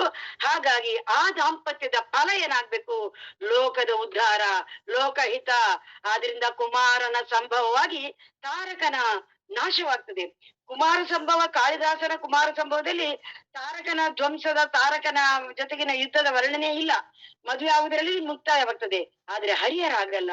ಅವರಿಬ್ಬರನ್ನು ಮದುವೆಯ ಬಂಧನದಲ್ಲಿ ಸೇರಿಸಿ ಮನೋಜಹರ ದಂಪತಿಗಳು ಅಂತ, ನಂಗೆ ಬಹಳ ಇಷ್ಟವಾದಂತ ಪದ ಅದು. ಮನೋಜಹರ ದಂಪತಿಗಳಾಗಿ ಅವರನ್ನು ಚಿತ್ರಿಸಿ, ಅದಾದ ಮೇಲೆ ಅವರ ಮೂಲಕ ಸಂತಾನೋತ್ಪತ್ತಿಯನ್ನ ಮಾಡಿ, ದಾಂಪತ್ಯದ ಒಂದು ಮುಖ್ಯ ಧ್ಯೇಯ ಯಾವುದು ಅಂದ್ರೆ ಉತ್ತಮವಾದ ಸಂತಾನದ ಉತ್ಪತ್ತಿ. ಆ ಸಂತಾನದ ಉತ್ಪತ್ತಿಯನ್ನ ಮಾಡಿ ಅವನ ಮೂಲಕ ಲೋಕ ಕಂಟಕನಾದ ತಾರಕನನ್ನು ನಾಶ ಮಾಡುವುದನ್ನು ಕೂಡ ಹರಿಹರ ಹೇಳ್ತಾರೆ. ಹಾಗಾಗಿ ಒಂದು ದರ್ಶನ ಕಾವ್ಯವನ್ನು ಬರೆದಂತ, ಈ ಅನೇಕ ವಿಚಾರಗಳ ಬಗ್ಗೆ ವಿಚಿಕಿತ್ಸಕ ನೋಟಗಳನ್ನು ಬೀರಿದಂತ ಕಾವ್ಯ ಗಿರಿಜಾ ಕಲ್ಯಾಣ. ಇಂತಹ ಕಾವ್ಯವನ್ನು ಬರೆದಂತ ಕವಿ ಮತ್ತು ಆ ಕಾವ್ಯವನ್ನು ಓದಿದಂತ ನಾವುಗಳು ಬಹಳ ಪುಣ್ಯವಂತರು ಅಂತ ನಾನು ಹೇಳ್ತೇನೆ. ಇಂತಹ ಕಾವ್ಯಗಳನ್ನು ಮತ್ತೆ ಮತ್ತೆ ನಾವು ಅವಲೋಕನ ಮಾಡ್ಬೇಕು, ಮರು ಚಿಂತನೆಗೆ ಒಳಪಡಿಸ್ಬೇಕು. ಆಗ ಅದೆಷ್ಟೋ ಸತ್ಯಗಳು, ಸಮಕಾಲೀನವಾದಂತಹ ವಿಚಾರಗಳು ಆ ಕಾಲದಲ್ಲೇ ಹುದುಗಿರುವುದು ನಮಗೆ ಕಂಡು ಬರ್ತದೆ. ಯಾವಾಗಲೂ ಅಷ್ಟೇ, ಯಾವುದೇ ಒಂದು ಕಾವ್ಯ ಶಾಶ್ವತವಾಗಿ ಅಥವಾ ಸಾರ್ವಕಾಲಿಕವಾಗಿ ಉಳಿಬೇಕಿದ್ರೆ ಇಂತಹ ಮೌಲ್ಯಗಳು ಪ್ರತಿಪಾದನೆ ಆಗ್ಬೇಕು. ಅಂತಹ ಒಂದು ಅಮೋಘವಾದಂತ ಕೃತಿಯಾಗಿ, ಸಾರ್ವಕಾಲಿಕ ಸಿದ್ಧಾಂತಗಳನ್ನು ಸಾರಿದಂತ ಕೃತಿಯಾಗಿ, ಮರು ಚಿಂತನೆಗೆ ಮತ್ತು ಮರು ಸೃಷ್ಟಿಗೆ ಒಳಪಡಿಸುವಂತ ಕಾವ್ಯವಾಗಿ ನನಗೆ ಗಿರಿಜಾ ಕಲ್ಯಾಣ ಪ್ರಸ್ತುತವಾಗ್ತದೆ. ಹಾಗಾಗಿ ನಾನು ಗಿರಿಜಾ ಕಲ್ಯಾಣದ ಬಗ್ಗೆ ಮಾತನಾಡಬೇಕು ಅಂತಲೂ ಇಷ್ಟಪಟ್ಟೆ. ತಾವುಗಳು ರಗಳೆಯ ಬಗ್ಗೆ ಮಾತಾಡ್ಬೇಕು ಅಂತಂದ್ರೆ ಇನ್ಯಾರಾದ್ರೂ ಮಾತಾಡ್ತಾರೆ. ಅದರಲ್ಲೂ ಕೂಡ ಬಹಳ ಮುಖ್ಯವಾಗಿ ನಾವು ಮಾತಾಡುವಂತ ವಿಚಾರಗಳಿವೆ. ನಾನು ಆ ಯೋಚನೆಯನ್ನು ತಗೊಳ್ಳದೇ ಇದ್ದದ್ರಿಂದ, ಆ ವಿಚಾರವನ್ನು ತರದೇ ಇದ್ದದ್ರಿಂದ ನನ್ನ ದೃಷ್ಟಿ ಇಷ್ಟೇ. ಯಾಕಂದ್ರೆ ನಮ್ಮ ಸಮಯ ಕೂಡ ಬಹಳ ಕಡಿಮೆ ಇರುವುದು. ಹಾಗಾಗಿ ಅದನ್ನೆಲ್ಲ ಹೇಳಿದ್ರೆ ನಾವು ಇನ್ನೂ 2 ಗಂಟೆ ಮಾತಾಡ್ಬೇಕಾಗ್ತದೆ. ಹಾಗಾಗಿ ಇಷ್ಟಕ್ಕೆ ನಾನು ನಿಲ್ಲಿಸ್ತೇನೆ. ನನಗೆ ಇಂತಹ ಒಂದು ಒಳ್ಳೆಯ ಅವಕಾಶವನ್ನು ಕೊಟ್ಟು ನನ್ನ ಮನಸ್ಸಿನ ವಿಚಾರಗಳನ್ನು ತಮ್ಮೊಂದಿಗೆ ಹಂಚಿಕೊಳ್ಳೋದಕ್ಕೆ ಒಂದು ಒಳ್ಳೆಯ ವೇದಿಕೆಯನ್ನು ಕಲ್ಪಿಸಿದಂತ ಶರಣ ಸಾಹಿತ್ಯ ಸಂಸ್ಥೆಗೆ, ನಮ್ಮ ಸುಜಾತ ಪಾಟೀಲ್ ಮೇಡಮಿಗೂ ಮತ್ತು ತಮಗೆಲ್ಲರಿಗೂ, ಶ್ರೋತೃ ಬಾಂಧವರಿಗೆಲ್ಲ ಶರಣಾರ್ಥಿಗಳು ಅಂತ ಹೇಳ್ತಾ ನನ್ನ ಮಾತುಗಳನ್ನು ನಿಲ್ಲಿಸ್ತೇನೆ. ನಮಸ್ಕಾರ. ಶರಣಾರ್ಥಿಗಳ್ರಿ, ಧನ್ಯವಾದಗಳು. ಓತಪ್ರೋತವಾಗಿ ತಮ್ಮ ವಿಚಾರಗಳನ್ನ ಆ ಶರಣ ಸಾಹಿತ್ಯ ಮತ್ತು ಹರಿಹರನ ಒಂದು ಆಶಯ ತತ್ವಗಳನ್ನ ಬಹಳ ಚಂದ ಅದ್ಭುತವಾಗಿ ತಾವು ಇಲ್ಲಿ ಮಂಡಿಸ್ತಕ್ಕಂತ ಒಂದು ಕಾರ್ಯವನ್ನ ತಾವು ಮಾಡಿದ್ರಿ ಅಕ್ಕ. ತಮ್ಮ ಅಭ್ಯಾಸ, ತಮ್ಮ ಹೇಳುವಂತ ಒಂದು ಪರಿ ನೋಡಿದ್ರ ನಿಮ್ಮ ಅಭ್ಯಾಸ ಎಷ್ಟದ ಅಥವಾ ನಿಮ್ಮಲ್ಲಿರ್ತಕ್ಕಂತ ಜ್ಞಾನ ಎಷ್ಟದ ಅದನ್ನ ವ್ಯಕ್ತ ಮಾಡ್ತಕ್ಕಂತ ಅಷ್ಟು ಚಂದ. ನೀವು ಕಾಸರಗೋಡಿನವ್ರು ಅಂದ್ರೆ ಸಹಿತ ನಮಗ್ ಇಷ್ಟು ಚಂದ ಕನ್ನಡ ಮಾತಾಡ್ಲಕ್ ಬರ್ತದೋ ಇಲ್ಲೋ ಗೊತ್ತಿಲ್ಲ. ಆದ್ರೆ ನೀವು ಅಷ್ಟು ಸುಂದರವಾದಂತ ಕನ್ನಡವನ್ನ ಬಳಸಿ ಬಹಳ ಅದ್ಭುತವಾದಂತ ಕಥೆಗಳನ್ನ ಹೇಳ್ತಾ ಇವತ್ತು ಬಹಳ ಸ್ಪಷ್ಟವಾಗಿ ಮಾಡದ್ರಿ. ಅಂದ್ರ ಶರಣ ಸಾಹಿತ್ಯದ ಒಂದು ಆಶಯ ಅಥವಾ ಶರಣ ಸಾಹಿತ್ಯದ ತತ್ವ ಹರಿಹರನಲ್ಲಿ ಯಾವ ರೀತಿಯಾಗಿ ರಕ್ತಗತ ಆಗಿತ್ತು ಅನ್ನೋದನ್ನ ಬಹಳ ಹೇಳಿದ್ರಿ. ಆದ್ರೆ ಅವತ್ತಿನ ಪರಿಸ್ಥಿತಿಗೆ ಅನುಗುಣವಾಗಿ ಅವ್ರು ಹೇಳತಕ್ಕಂತ ಪರಿಯನ್ನ ಮಾತ್ರ ಅವ್ರು ಏನ್ ಮಾಡ್ಯಾರಂದ್ರ ಬೇರೆ ಮಾಡ್ಯಾರ ಅನ್ನೋದನ್ನ ಬಹಳ ಸ್ಪಷ್ಟವಾಗಿ ಸ್ಫುಟವಾಗಿ ತಾವು ತಿಳಿಸ್ಕೊಟ್ರಿ ಅಕ್ಕ ಅವರ. ತಮಗೆ ಅನಂತ ಭಕ್ತಿಯ ಶರಣಾರ್ಥಿಗಳು. ನನ್ನೊಂದು ವಿನಂತಿ, ಹರಿಹರನ ರಗಳೆಗಳನ್ನ ಅವುಗಳನ್ನ ನೀವು ಒಂದೊಂದಾಗಿ ಯಾವಾಗ್ಲಾದ್ರೂ ನಿಮ್ಗೆ ಯಾವಾಗ ಹೇಳಿ ಸಿಗ್ತದಲ್ಲ ಅವಾಗ ಈ ವೇದಿಕೆ ಮೇಲೆ ಅವುಗಳನ್ನ ತಿಳಿಸ್ರಿ ಅಂತ ಹೇಳದ್ನಿ. ಹೇಳ್ರಿ. ನಾನು ಮೊದಲೇ ಹೇಳ್ದೆ, ಯಾಕಂದ್ರ ಪುಸ್ತಕಗಳನ್ನ ಓದುದು ಸಾಧ್ಯ ಆಗಂಗಿಲ್ಲ, ಎಲ್ಲರಿಗೂ ಸಾಧ್ಯ ಆಗಂಗಿಲ್ಲ, ಅವು ಸಿಗಂಗಿಲ್ವಿ, ಅದನ್ನ ತಿಳ್ಕೊಳ್ಳುವಂತದ್ದು ಆಗಂಗಿಲ್ಲ. ಅದಕ್ಕ ನೀವು ಒಂದು ಉಪನ್ಯಾಸ ಮಾಡಿದ್ರಿ ಅಂದ್ರೆ ನಾವ್ 10-8 ಪುಸ್ತಕಗಳನ್ನ ಓದಂಗ ಆಗ್ಬಿಡ್ತದ. ಅದಕ್ಕ ಅಂತ ಕಾರ್ಯವನ್ನ, ಅಂತ ಮಹತ್ ಕಾರ್ಯವನ್ನ ತಾವು ಮಾಡಿರಿ. ಈ ವೇದಿಕೆ ಮೇಲೆ ಇಲ್ಲಿ ಅಭಿಪ್ರಾಯಗಳನ್ನ ಹಂಚ್ಕೊಳಕ ನೀವು ಒಪ್ಕೊಂಡಿದ್ದೆ ನಮ್ ಭಾಗ್ಯ ಅಂತ ಹೇಳಿ ನಾವ್ ಹೇಳ್ಕೋಬೇಕು. ಧನ್ಯವಾದಗಳ್ರಿ. ನೀವು ಮತ್ತೆ ಈ ವೇದಿಕೆ ಮೇಲೆ ಮಾತನಾಡ್ರಿ ಅಂತ ಹೇಳಿ ತಮ್ಮಲ್ಲಿ ಪ್ರಾರ್ಥನೆ ವಿನಂತಿಯನ್ನ ಮಾಡ್ಕೋತೀನ್ರಿ ಅಕ್ಕ ಅವರೇ. ಧನ್ಯವಾದಗಳು. ಶರಣಾರ್ಥಿಗಳು ತಮಗೆ. ಈ ವಿಷಯದ ಕುರಿತು ಯಾರಿಗಾದ್ರೂ ಏನಾದ್ರೂ ಕೇಳೋದಿದ್ರ ಅಥವಾ ಏನಾದ್ರೂ ಹೇಳೋದಿದ್ರ ಹೇಳ್ರಿ ಅಂತ ಹೇಳಿ ನಾನು ಕೇಳ್ಕೊತೀನಿ. ಅವ್ರು ಹ್ಯಾಂಡ್ ರೈಸ್ ಮಾಡ್ಬೇಕು ಅಂತ ಹೇಳಿ ವಿನಂತಿ. ರಘುರಾಮ್ ಭಟ್ಟಪ್ಪಾಜಿ ಅದಿರೇನ್ರಿ?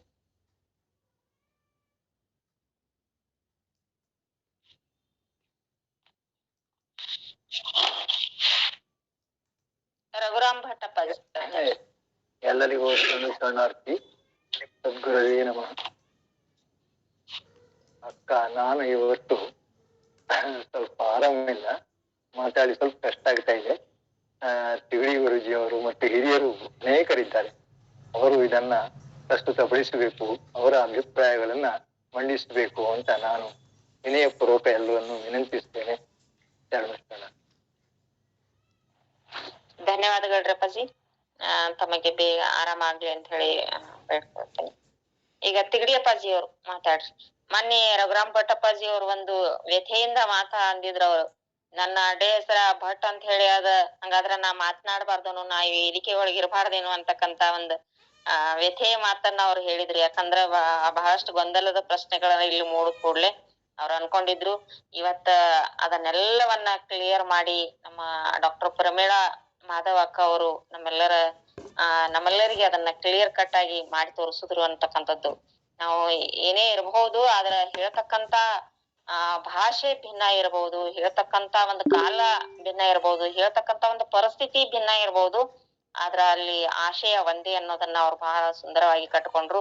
ಅದಕ್ಕ ನಮ್ಮ ಎಲ್ಲರ ಹೆಸರುಗಳು, ನಮ್ಮ ಎಲ್ಲರ ಅಡ್ಡೆ ಹೆಸರುಗಳು, ನಮ್ಮ ಎಲ್ಲರ ಇರುವ ಸ್ಥಳಗಳು, ನಾವು ಇರ್ತಕ್ಕಂತ ಭಾಷೆ, ನಾವು ಮಾತನಾಡ್ತಕ್ಕಂತ ಭಾಷೆಗಳು ಭಿನ್ನ ಆಗಿರ್ಬೋದು, ಆದ್ರ ನಮ್ಮೆಲ್ಲರ ಚಿಂತನ ಮಂಥನ ಒಂದೇ, ನಮ್ಮೆಲ್ಲರ ಆಶಯ ಒಂದೇ.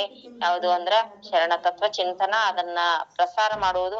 ಶರಣ ತತ್ವ ಚಿಂತನ ಅಂದ್ರೆ ಕೇವಲ 12ನೇ ಶತಮಾನದ ಅಷ್ಟೇ ಅಲ್ಲ, ಎಲ್ಲೆಲ್ಲಿ ಒಳ್ಳೆತನ ಬರ್ತದಲ್ಲ ಅದು ಎಲ್ಲಾ ಶರಣತ್ವ ಅಂತ. ಶರಣ ತತ್ವಗಳನ್ನ ತಿಳಿದುಕೊಳ್ಳುವುದು, ಅದನ್ನ ಪ್ರಸಾರ ಮಾಡುವುದು, ಆಮೇಲೆ ಅದನ್ನ ನಮ್ಮ ಜೀವನದೊಳಗ ಅಳವಡಿಸ್ಕೊಳ್ಳುವುದು ಅನ್ನೋದನ್ನ ನಾವೆಲ್ಲರೂ ತಿಳಿದುಕೊಂಡಿದ್ದೇವೆ ಅಂತ ಹೇಳ್ತಾ, ಈಗ ತಿಗಡಿ ಅಪ್ಪಾಜಿ ಅವರು ಒಂದೆರಡು ಅನುಭವದ ವಿಷಯಗಳನ್ನ ಹೇಳ್ರಿ.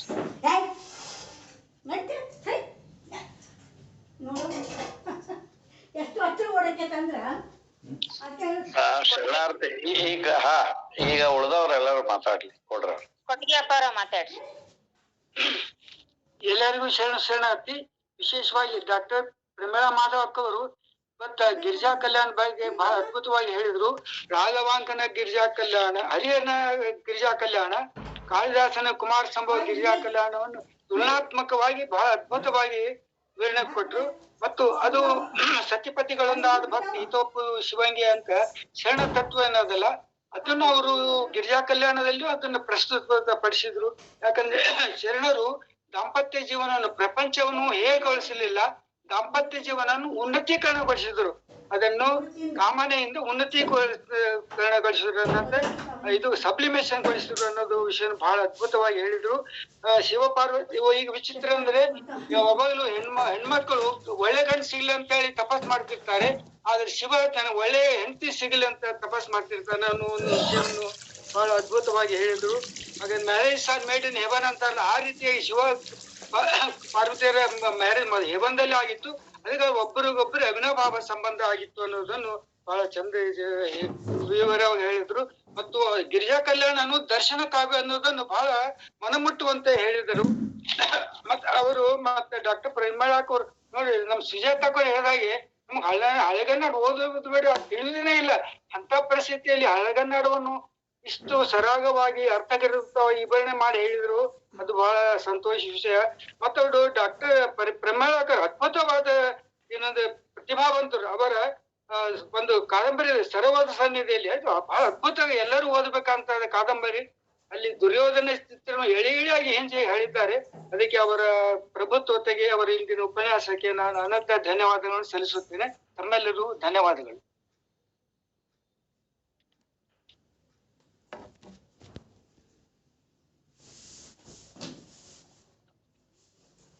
ಧನ್ಯವಾದಗಳು ನಮಗೆಲ್ಲರಿಗೂ.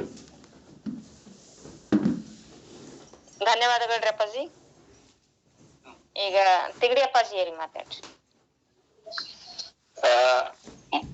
ರಘುರಾಮ್ ಭಟ್ರು ಮಾತಾಡ್ಲಿ, ಆಮೇಲೆ ಮತ್ತೆ ಅವ್ರಿಗೆ ಆರಾಮಿಲ್ಲತ್ರಿ, ಅವ್ರು ಮಾತಾಡ್ಯಾರ್ರಿ. ಈಗ ಅವ್ರಿಗೆ ಆರಾಮಿಲ್ಲತ್ತ ಮಾತಾಡ್ಯಾರ, ನಿಮಗೆ ಮಾತಾಡ್ರಿ ಅಂತ ಹೇಳ್ಯಾರ್ರಿ ಅವ್ರು.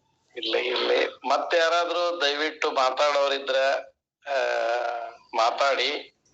ಯಾಕಂದ್ರೆ ಮಂಗಳ ಆದ್ಮೇಲೆ ಮಾತಾಡೋದು ಬೇಡ. ಏನೇ ಇದ್ರು ಈ ವೇದಿಕೆಯಲ್ಲಿ ನೇರವಾಗಿ ಮಾತಾಡ್ಬಿಡ್ರಿ. ಆ ನಂತರ ಹಾಗಿತ್ತು ಹೀಗಿತ್ತು ಹೀಗೆ ಹೇಳ್ಬೇಕಾಗಿತ್ತು ಅನ್ನೋದಕ್ಕಿಂತ ಸಕಾರಾತ್ಮಕವಾದಂತ ಟೀಕೆಗಳು ಅಥವಾ ಟಿಪ್ಪಣಿಗಳು ಸೇರಿಸೋದಿದ್ರೆ ಏನಾದ್ರೂ ಇದ್ರೆ ದಯವಿಟ್ಟು ಯಾರಾದ್ರೂ ಇದ್ರೆ ಹೇಳ್ಬೇಕು ಅಂತ.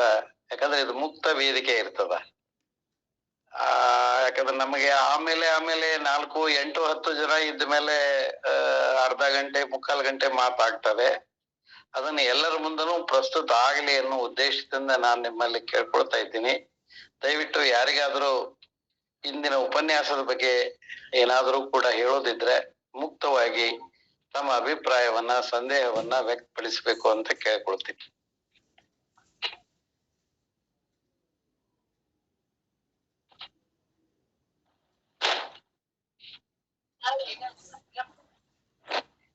ಜುಂಜಾ ಸರ್ ಮಾತಾಡ್ತೀನಿ. ಎಲ್ಲ ಹಿರಿಯರಿಗೆ ಪ್ರೀತಿಯ ನಮನಗಳು. ನಿಜಕ್ಕೂ ಇವತ್ತಿನ ದಿವಸ ಮತ್ತು ನಿನ್ನೆ ದಿನ ಡಾಕ್ಟರ್ ಪ್ರಮೀಳಾ ಮಾಧವ್ ಅವರು ಗಿರಿಜಾ ಕಲ್ಯಾಣದ ಕುರಿತಂತೆ ಓತಪ್ರೋತವಾಗಿ ಹಳೆಗನ್ನಡದ ಜೊತೆಗೆ ಈ ಇಂದಿನ ಕನ್ನಡದ ಮೂಲಕವಾಗಿ ನಮಗೆ ಶರಣರ ಕಾಲದಲ್ಲಿರ್ತಕ್ಕಂಥ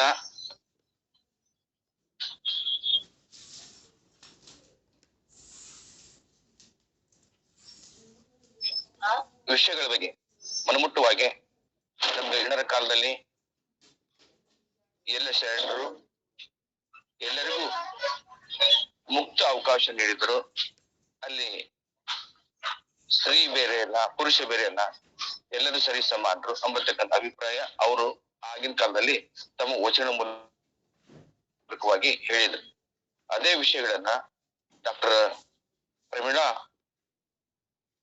ಮಾಧವ್ ಅವರು ಕೂಡ ಬಹಳ ಸುಲಲಿತವಾಗಿ ಆಗಿನ ಕಾಲದಲ್ಲಿ ಯಾವ ರೀತಿಯಾಗಿ ಸ್ತ್ರೀಗೆ ಹೆಚ್ಚಿನ ಮನ್ನಣೆ ಸಿಗ್ತಾ ಇತ್ತು ಅನ್ನೋ ಬಗ್ಗೆ ವಿವರಣೆ ಕೊಟ್ಟಿದ್ದಾರೆ.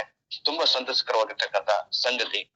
ಆದ್ರೆ ಒಂದು ನಿನ್ನೆ ತಿಗಡಿಯ ಪರವಾಗಲಿ ಅದು ಇನ್ನಿತರ ಮಹನೀಯರ ಕೆಲವೊಂದು ಅಭಿಪ್ರಾಯಗಳನ್ನ 364 ಸಂಚಿಕೆಗಳನ್ನ ಪೂರ್ಣಗೊಳಿಸಿದ್ದೇವೆ. ಇವತ್ತು 365ನೇ ಸಂಚಿಕೆ ಅಂತ ಹೇಳಿದ್ರು. ನಿಜಕ್ಕೆ ಏನಪ್ಪಾ ಅಂದ್ರ ಬಸವವಾಣಿ ಶರಣರ ಸಾಮಾಜಿಕ ಸಂಸ್ಥೆ ಈ ಜ್ಞಾನ ದಾಸೋಹ ಕಾರ್ಯವನ್ನ ಅತ್ಯಂತ ಯಶಸ್ವಿಯಾಗಿ ಪೂರೈಸ್ತಾ ಇದೆ. ಅದಕ್ಕೆ ಮುಖ್ಯ ರೂವಾರಿಯಾಗಿ ತಾವು ಮತ್ತು ಇನ್ನಿತರ ಮಹನೀಯರು ಇದ್ದೀರಿ. ಈ 365 ಸಂಚಿಕೆಗಳನ್ನ ಯಶಸ್ವಿಯಾಗಿ ಪೂರೈಸಲಿಕ್ಕೆ ಕಾರಣೀಕರ್ತರಾಗಿರ್ತಕ್ಕಂಥ ತಮಗೆಲ್ಲರಿಗೂ ನಾನು ವಿಶೇಷವಾಗಿರ್ತಕ್ಕಂಥ ಅಭಿನಂದನೆಗಳನ್ನ ಸಲ್ಲಿಸ್ತಾ ಇದ್ದೀನಿ. ಒಂದು ಮಾತು, ಇಲ್ಲಿ ಎಲ್ಲರೂ ವಿಶಾಲ ಮನೋಭಾವನೆಯನ್ನ ಹೊಂದಿರಬೇಕು. ಇಲ್ಲಿ ನಿಮ್ಗೆ ಗೊತ್ತಿರುವ ಹಾಗೆ ಎಲ್ಲರಲ್ಲಿ ಕೂಡ ವಿದ್ವತ್ ಇರ್ತದ, ಎಲ್ಲರಲ್ಲಿ ಕೂಡ ಪಾಂಡಿತ್ಯ ಇರ್ತದ, ಎಲ್ಲರಲ್ಲಿ ಕೂಡ ಪದ ನಾವು ನೀವು ಎಲ್ಲ ಒಂದೇ ಎಂಬತಕ್ಕಂಥ ಮನೋಭಾವನೆಯನ್ನು ಹೊಂದಿರ್ಬೇಕಂತಕ್ಕಂಥ ಅಭಿಪ್ರಾಯವನ್ನ ಇಲ್ಲಿ ಅನೇಕ ಮಹನೀಯರು ಸಂಪನ್ಮೂಲ ವ್ಯಕ್ತಿಗಳಾಗಿ ಈ 365 ದಿನ ಕಾಲ ವ್ಯಕ್ತಪಡಿಸಿದ್ದಾರೆ. ಇಲ್ಲಿ ನಾವು ವಿಷಯಗಳನ್ನ ಯಾವ ರೀತಿಯಾಗಿ ಅಂದ್ರೆ ಒಂದು ಜೇನು ಹುಳ ಏನ್ ಮಾಡುತ್ತೆ ಅಂತಂದ್ರೆ ಆ ಹೂವು ಅನ್ನಂಗಿಲ್ಲ, ಈ ಹೂವು ಅನ್ನಂಗಿಲ್ಲ, ಎಲ್ಲಾ ಹೂವುಗಳಿಂದ ಮಕರಂದವನ್ನು ಹೀರಿ ಒಂದು ಕಡೆ ಸೇರಿಸಿ ಅದೇನಪ್ಪ ಜೇನನ್ನ ನಿರ್ಮಾಣ ಮಾಡ್ತದೆ. ಹಾಗೆ ಇಲ್ಲಿ 360 ತಮ್ಮ ವಿದ್ವತ್ಪೂರ್ಣವಾಗಿರ್ತಕ್ಕಂಥ ವಿಷಯಗಳ ಪ್ರಸ್ತುತಿ ಮೂಲಕವಾಗಿ ನಮಗೆ ಜ್ಞಾನ ದಾಸೋಹವನ್ನ ನೀಡಿದ್ದಾರೆ. ಹಾಗಿದ್ದ ಮೇಲೆ ಎಲ್ಲರಲ್ಲೂ ಇರತಕ್ಕಂತ ಈ ಎಲ್ಲ ಒಪ್ಪತಕ್ಕಂತ ವಿಷಯಗಳನ್ನ ನಾವು ಪ್ರೀತಿಯಿಂದ ಅಪ್ಕೋಬೇಕು, ಸ್ವೀಕರಿಸ್ಬೇಕು. ಆ ನಂತರ ಅವುಗಳನ್ನ ನಾವು ಅಳವಡಿಸ್ಕೊಳ್ಬೇಕು ಅಂತಕ್ಕಂಥ ಅಭಿಪ್ರಾಯ ನಂದು. ಇಲ್ಲಿ ವಿಶಾಲ ಮನೋಭಾವನೆ ಮುಖ್ಯ ಮತ್ತು ಹೊಂದಾಣಿಕೆ ಮನೋಭಾವನೆ ಮುಖ್ಯ ಇರ್ತದೆ. ನಾವು 21ನೇ ಶತಮಾನದಲ್ಲಿ ಇದ್ದೇವೆ. ನಾವೆಲ್ಲರೂ ಎಂಪನ ಭಾರತೀಯರು. ನಮ್ಮ ಭಾರತ ಅನೇಕ ವೈವಿಧ್ಯತೆಗಳಿಂದ ಕೂಡಿದೆ. ಅನೇಕ ವೈವಿಧ್ಯತೆಗಳಿಂದ ಕೂಡಿದು ಕೂಡ ನಾವೆಲ್ಲರಪ್ಪ ಅಂದ್ರ ಒಂದೇ ಅಂದ್ರೆ ಭಾರತೀಯರು. ಈ ಮನೋಭಾವನೆ ಇಟ್ಕೊಂಡು ನಾವು ಇಲ್ಲಿ ವಿಷಯಗಳನ್ನ ಮೆಲುಕು ಹಾಕಿದ್ರೆ ಅದಕ್ಕೊಂದು ಹೆಚ್ಚು ಮಹತ್ವ ಬರ್ತದ, ಅದಕ್ಕೊಂದು ಹೆಚ್ಚು ಅರ್ಥ ಸಿಗ್ತದೆ ಅಂತಕ್ಕಂಥ ಅಭಿಪ್ರಾಯ ನಂದು. ನಿಜಕ್ಕೆ ಏನಪ್ಪ ಅಂದ್ರ ಇಲ್ಲಿ ತಿಗಡಿ ಅಪ್ಪರವಾಗ್ಲಿ, ರಘುರಾಮ್ ಭಟ್ಟ ಅಪ್ಪರವಾಗ್ಲಿ, ಇನ್ನಿತರ ಮಹನೀಯರುಗಳು ಎಂಪಾನ ವಿಷಯಗಳನ್ನ ಓತಪ್ರೋತವಾಗಿ ಹೇಳೋದ್ರ ಜೊತೆಗೆ ಎಂಪಾನ ಇನ್ನಿತರ ಸಂಪನ್ಮೂಲ ವ್ಯಕ್ತಿಗಳು ಕೂಡ ಅನೇಕ ವಿಷಯಗಳ ಬಗ್ಗೆ ಅವರು ನಮ್ಗೆ ಮನಮುಟ್ಟವಾಗಿ ಹೇಳ್ತಾ ಇದ್ದಾರೆ. ಇಂಥ ಕಾರ್ಯವನ್ನ ಮಾಡುವಲ್ಲಿ ನಾವು ವಿಶಾಲ ಮನೋಭಾರ ಇಟ್ಕೊಂಡು ಆ ಎಲ್ಲ ವಿಷಯಗಳನ್ನ ನಾವು ಅಳವಡಿಸಿಕೊಂಡು ಮುಂದೆ ಸಾಗಿದ್ರೆ ಈ ಹೆಚ್ಚು ಅರ್ಥಪೂರ್ಣ ಆಗ್ತದ. ಮತ್ತೆ ಈ ಕಾರ್ಯವನ್ನ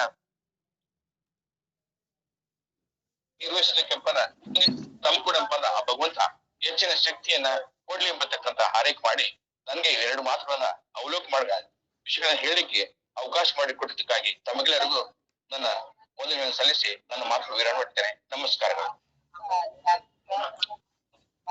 ಧನ್ಯವಾದಗಳು ಅಣ್ಣಾರ. ಬಹಳ ಅರ್ಥಪೂರ್ಣವಾದಂತ ವಿಚಾರಗಳನ್ನ ತಾವು ಮಂಡಿಸಿದ್ರಿ. ತಮಗೆ ಅನಂತ ಭಕ್ತಿಯ ಶರಣಾರ್ಥಿಗಳು. ಈಗ ತಿಗಡಿಯಪ್ಪಾಜಿರಿ ತಾವೊಂದೆರಡು ಮಾತುಗಳನ್ನ ಹೇಳ್ರಿ. ಟೈಮ್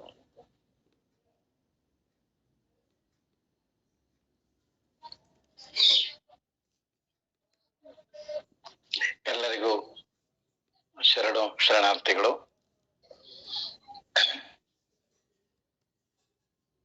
ಬಹಳ ಒಂದು ಕ್ಲಾಸ್ ರೂಮ್ ಅಲ್ಲಿ ಕುಳಿತುಕೊಂಡು ಅದ್ಭುತವಾದಂಥ ಉಪನ್ಯಾಸವನ್ನ ಮೇಡಮ್ ಅವರಿಂದ ನಾವು ಕೇಳಿದ ಹಾಗೆ ಭಾಸವಾಯ್ತು. ನಿಜವಾಗಿ ಕೂಡ ಅವರು ಎಷ್ಟು ಅಥೆಂಟಿಕ್ ಆಗಿ ಮತ್ತು ಊತಪ್ರೋತವಾಗಿ ಯಾವುದೇ ತೊಂದರೆ ಇಲ್ಲದ ಹಾಗೆ ವಿಷಯಗಳನ್ನ ಜೋಡಿಸುವ, ಹೊಂದಿಸುವ, ಶಬ್ದಕ್ಕೆ ಪರದಾಡುವ ಇತ್ಯಾದಿಗಳು ಯಾವುದೂ ಇಲ್ಲದೆ ಬಹಳ ನಿರರ್ಗಳವಾಗಿ ಸರಾಗವಾಗಿ ವಿಷಯವನ್ನ ಮಂಡಿಸಿದ್ದಾರೆ. ನಿಜವಾಗಿ ಕೂಡ ಆ ಕುಮಾರ ಸಂಭವದ ಆ ಒಂದು ಕಥಾನಕ ದೃಶ್ಯಾವಳಿ ಮತ್ತು ಹರಿಹರನ ಒಂದು ದೃಶ್ಯಾವಳಿ, ಇವೆರಡರ ಒಂದು ಕಂಪ್ಯಾರಿಟಿವ್ ಸ್ಟಡಿ, ತುಲನಾತ್ಮಕ ಒಂದು ಅಧ್ಯಯನ ಅವರ ಒಂದು ಸಂಶೋಧನೆಯ ವಸ್ತು ಕೂಡ ಆಗಿತ್ತು. ಹೀಗಾಗಿ ಅವರು ಅದನ್ನ ತುಂಬಾ ಅದ್ಭುತವಾಗಿ ಹೇಳ್ತಾ 2-3 ಮಾತುಗಳನ್ನು ಹೇಳಿದ್ರು. ಹರಿಹರ ಕೂಡ ಶರಣರ ಒಂದು ಬಹುದೊಡ್ಡ ತತ್ವ ಅಂದ್ರೆ ಲಿಂಗ ಸಮಾನತೆ ಅಂತಕ್ಕಂಥ ತತ್ವ. ಆ ಲಿಂಗ ಸಮಾನತೆಯ ತತ್ವವನ್ನ ಹರಿಹರನು ಕೂಡ ಎತ್ತಿ ಹಿಡಿತಾನೆ. ಯಾಕಂದ್ರೆ ಒಂದು ಹಂತದಲ್ಲಿ ನಾವೆಲ್ಲ ಶಿವನನ್ನ ಒಲಿಸಿಕೊಳ್ಳುವ ಪಾರ್ವತಿಯನ್ನ ಅಥವಾ ಗಿರಿಜೆಯನ್ನ ಈ ಕಥೆ ಕೇಳಿದ್ದೇವೆ. ಆದ್ರೆ ಇಲ್ಲಿ ಪಾರ್ವತಿಗಾಗಿ ಹಪ್ಪರಿಸುವ ಶಿವ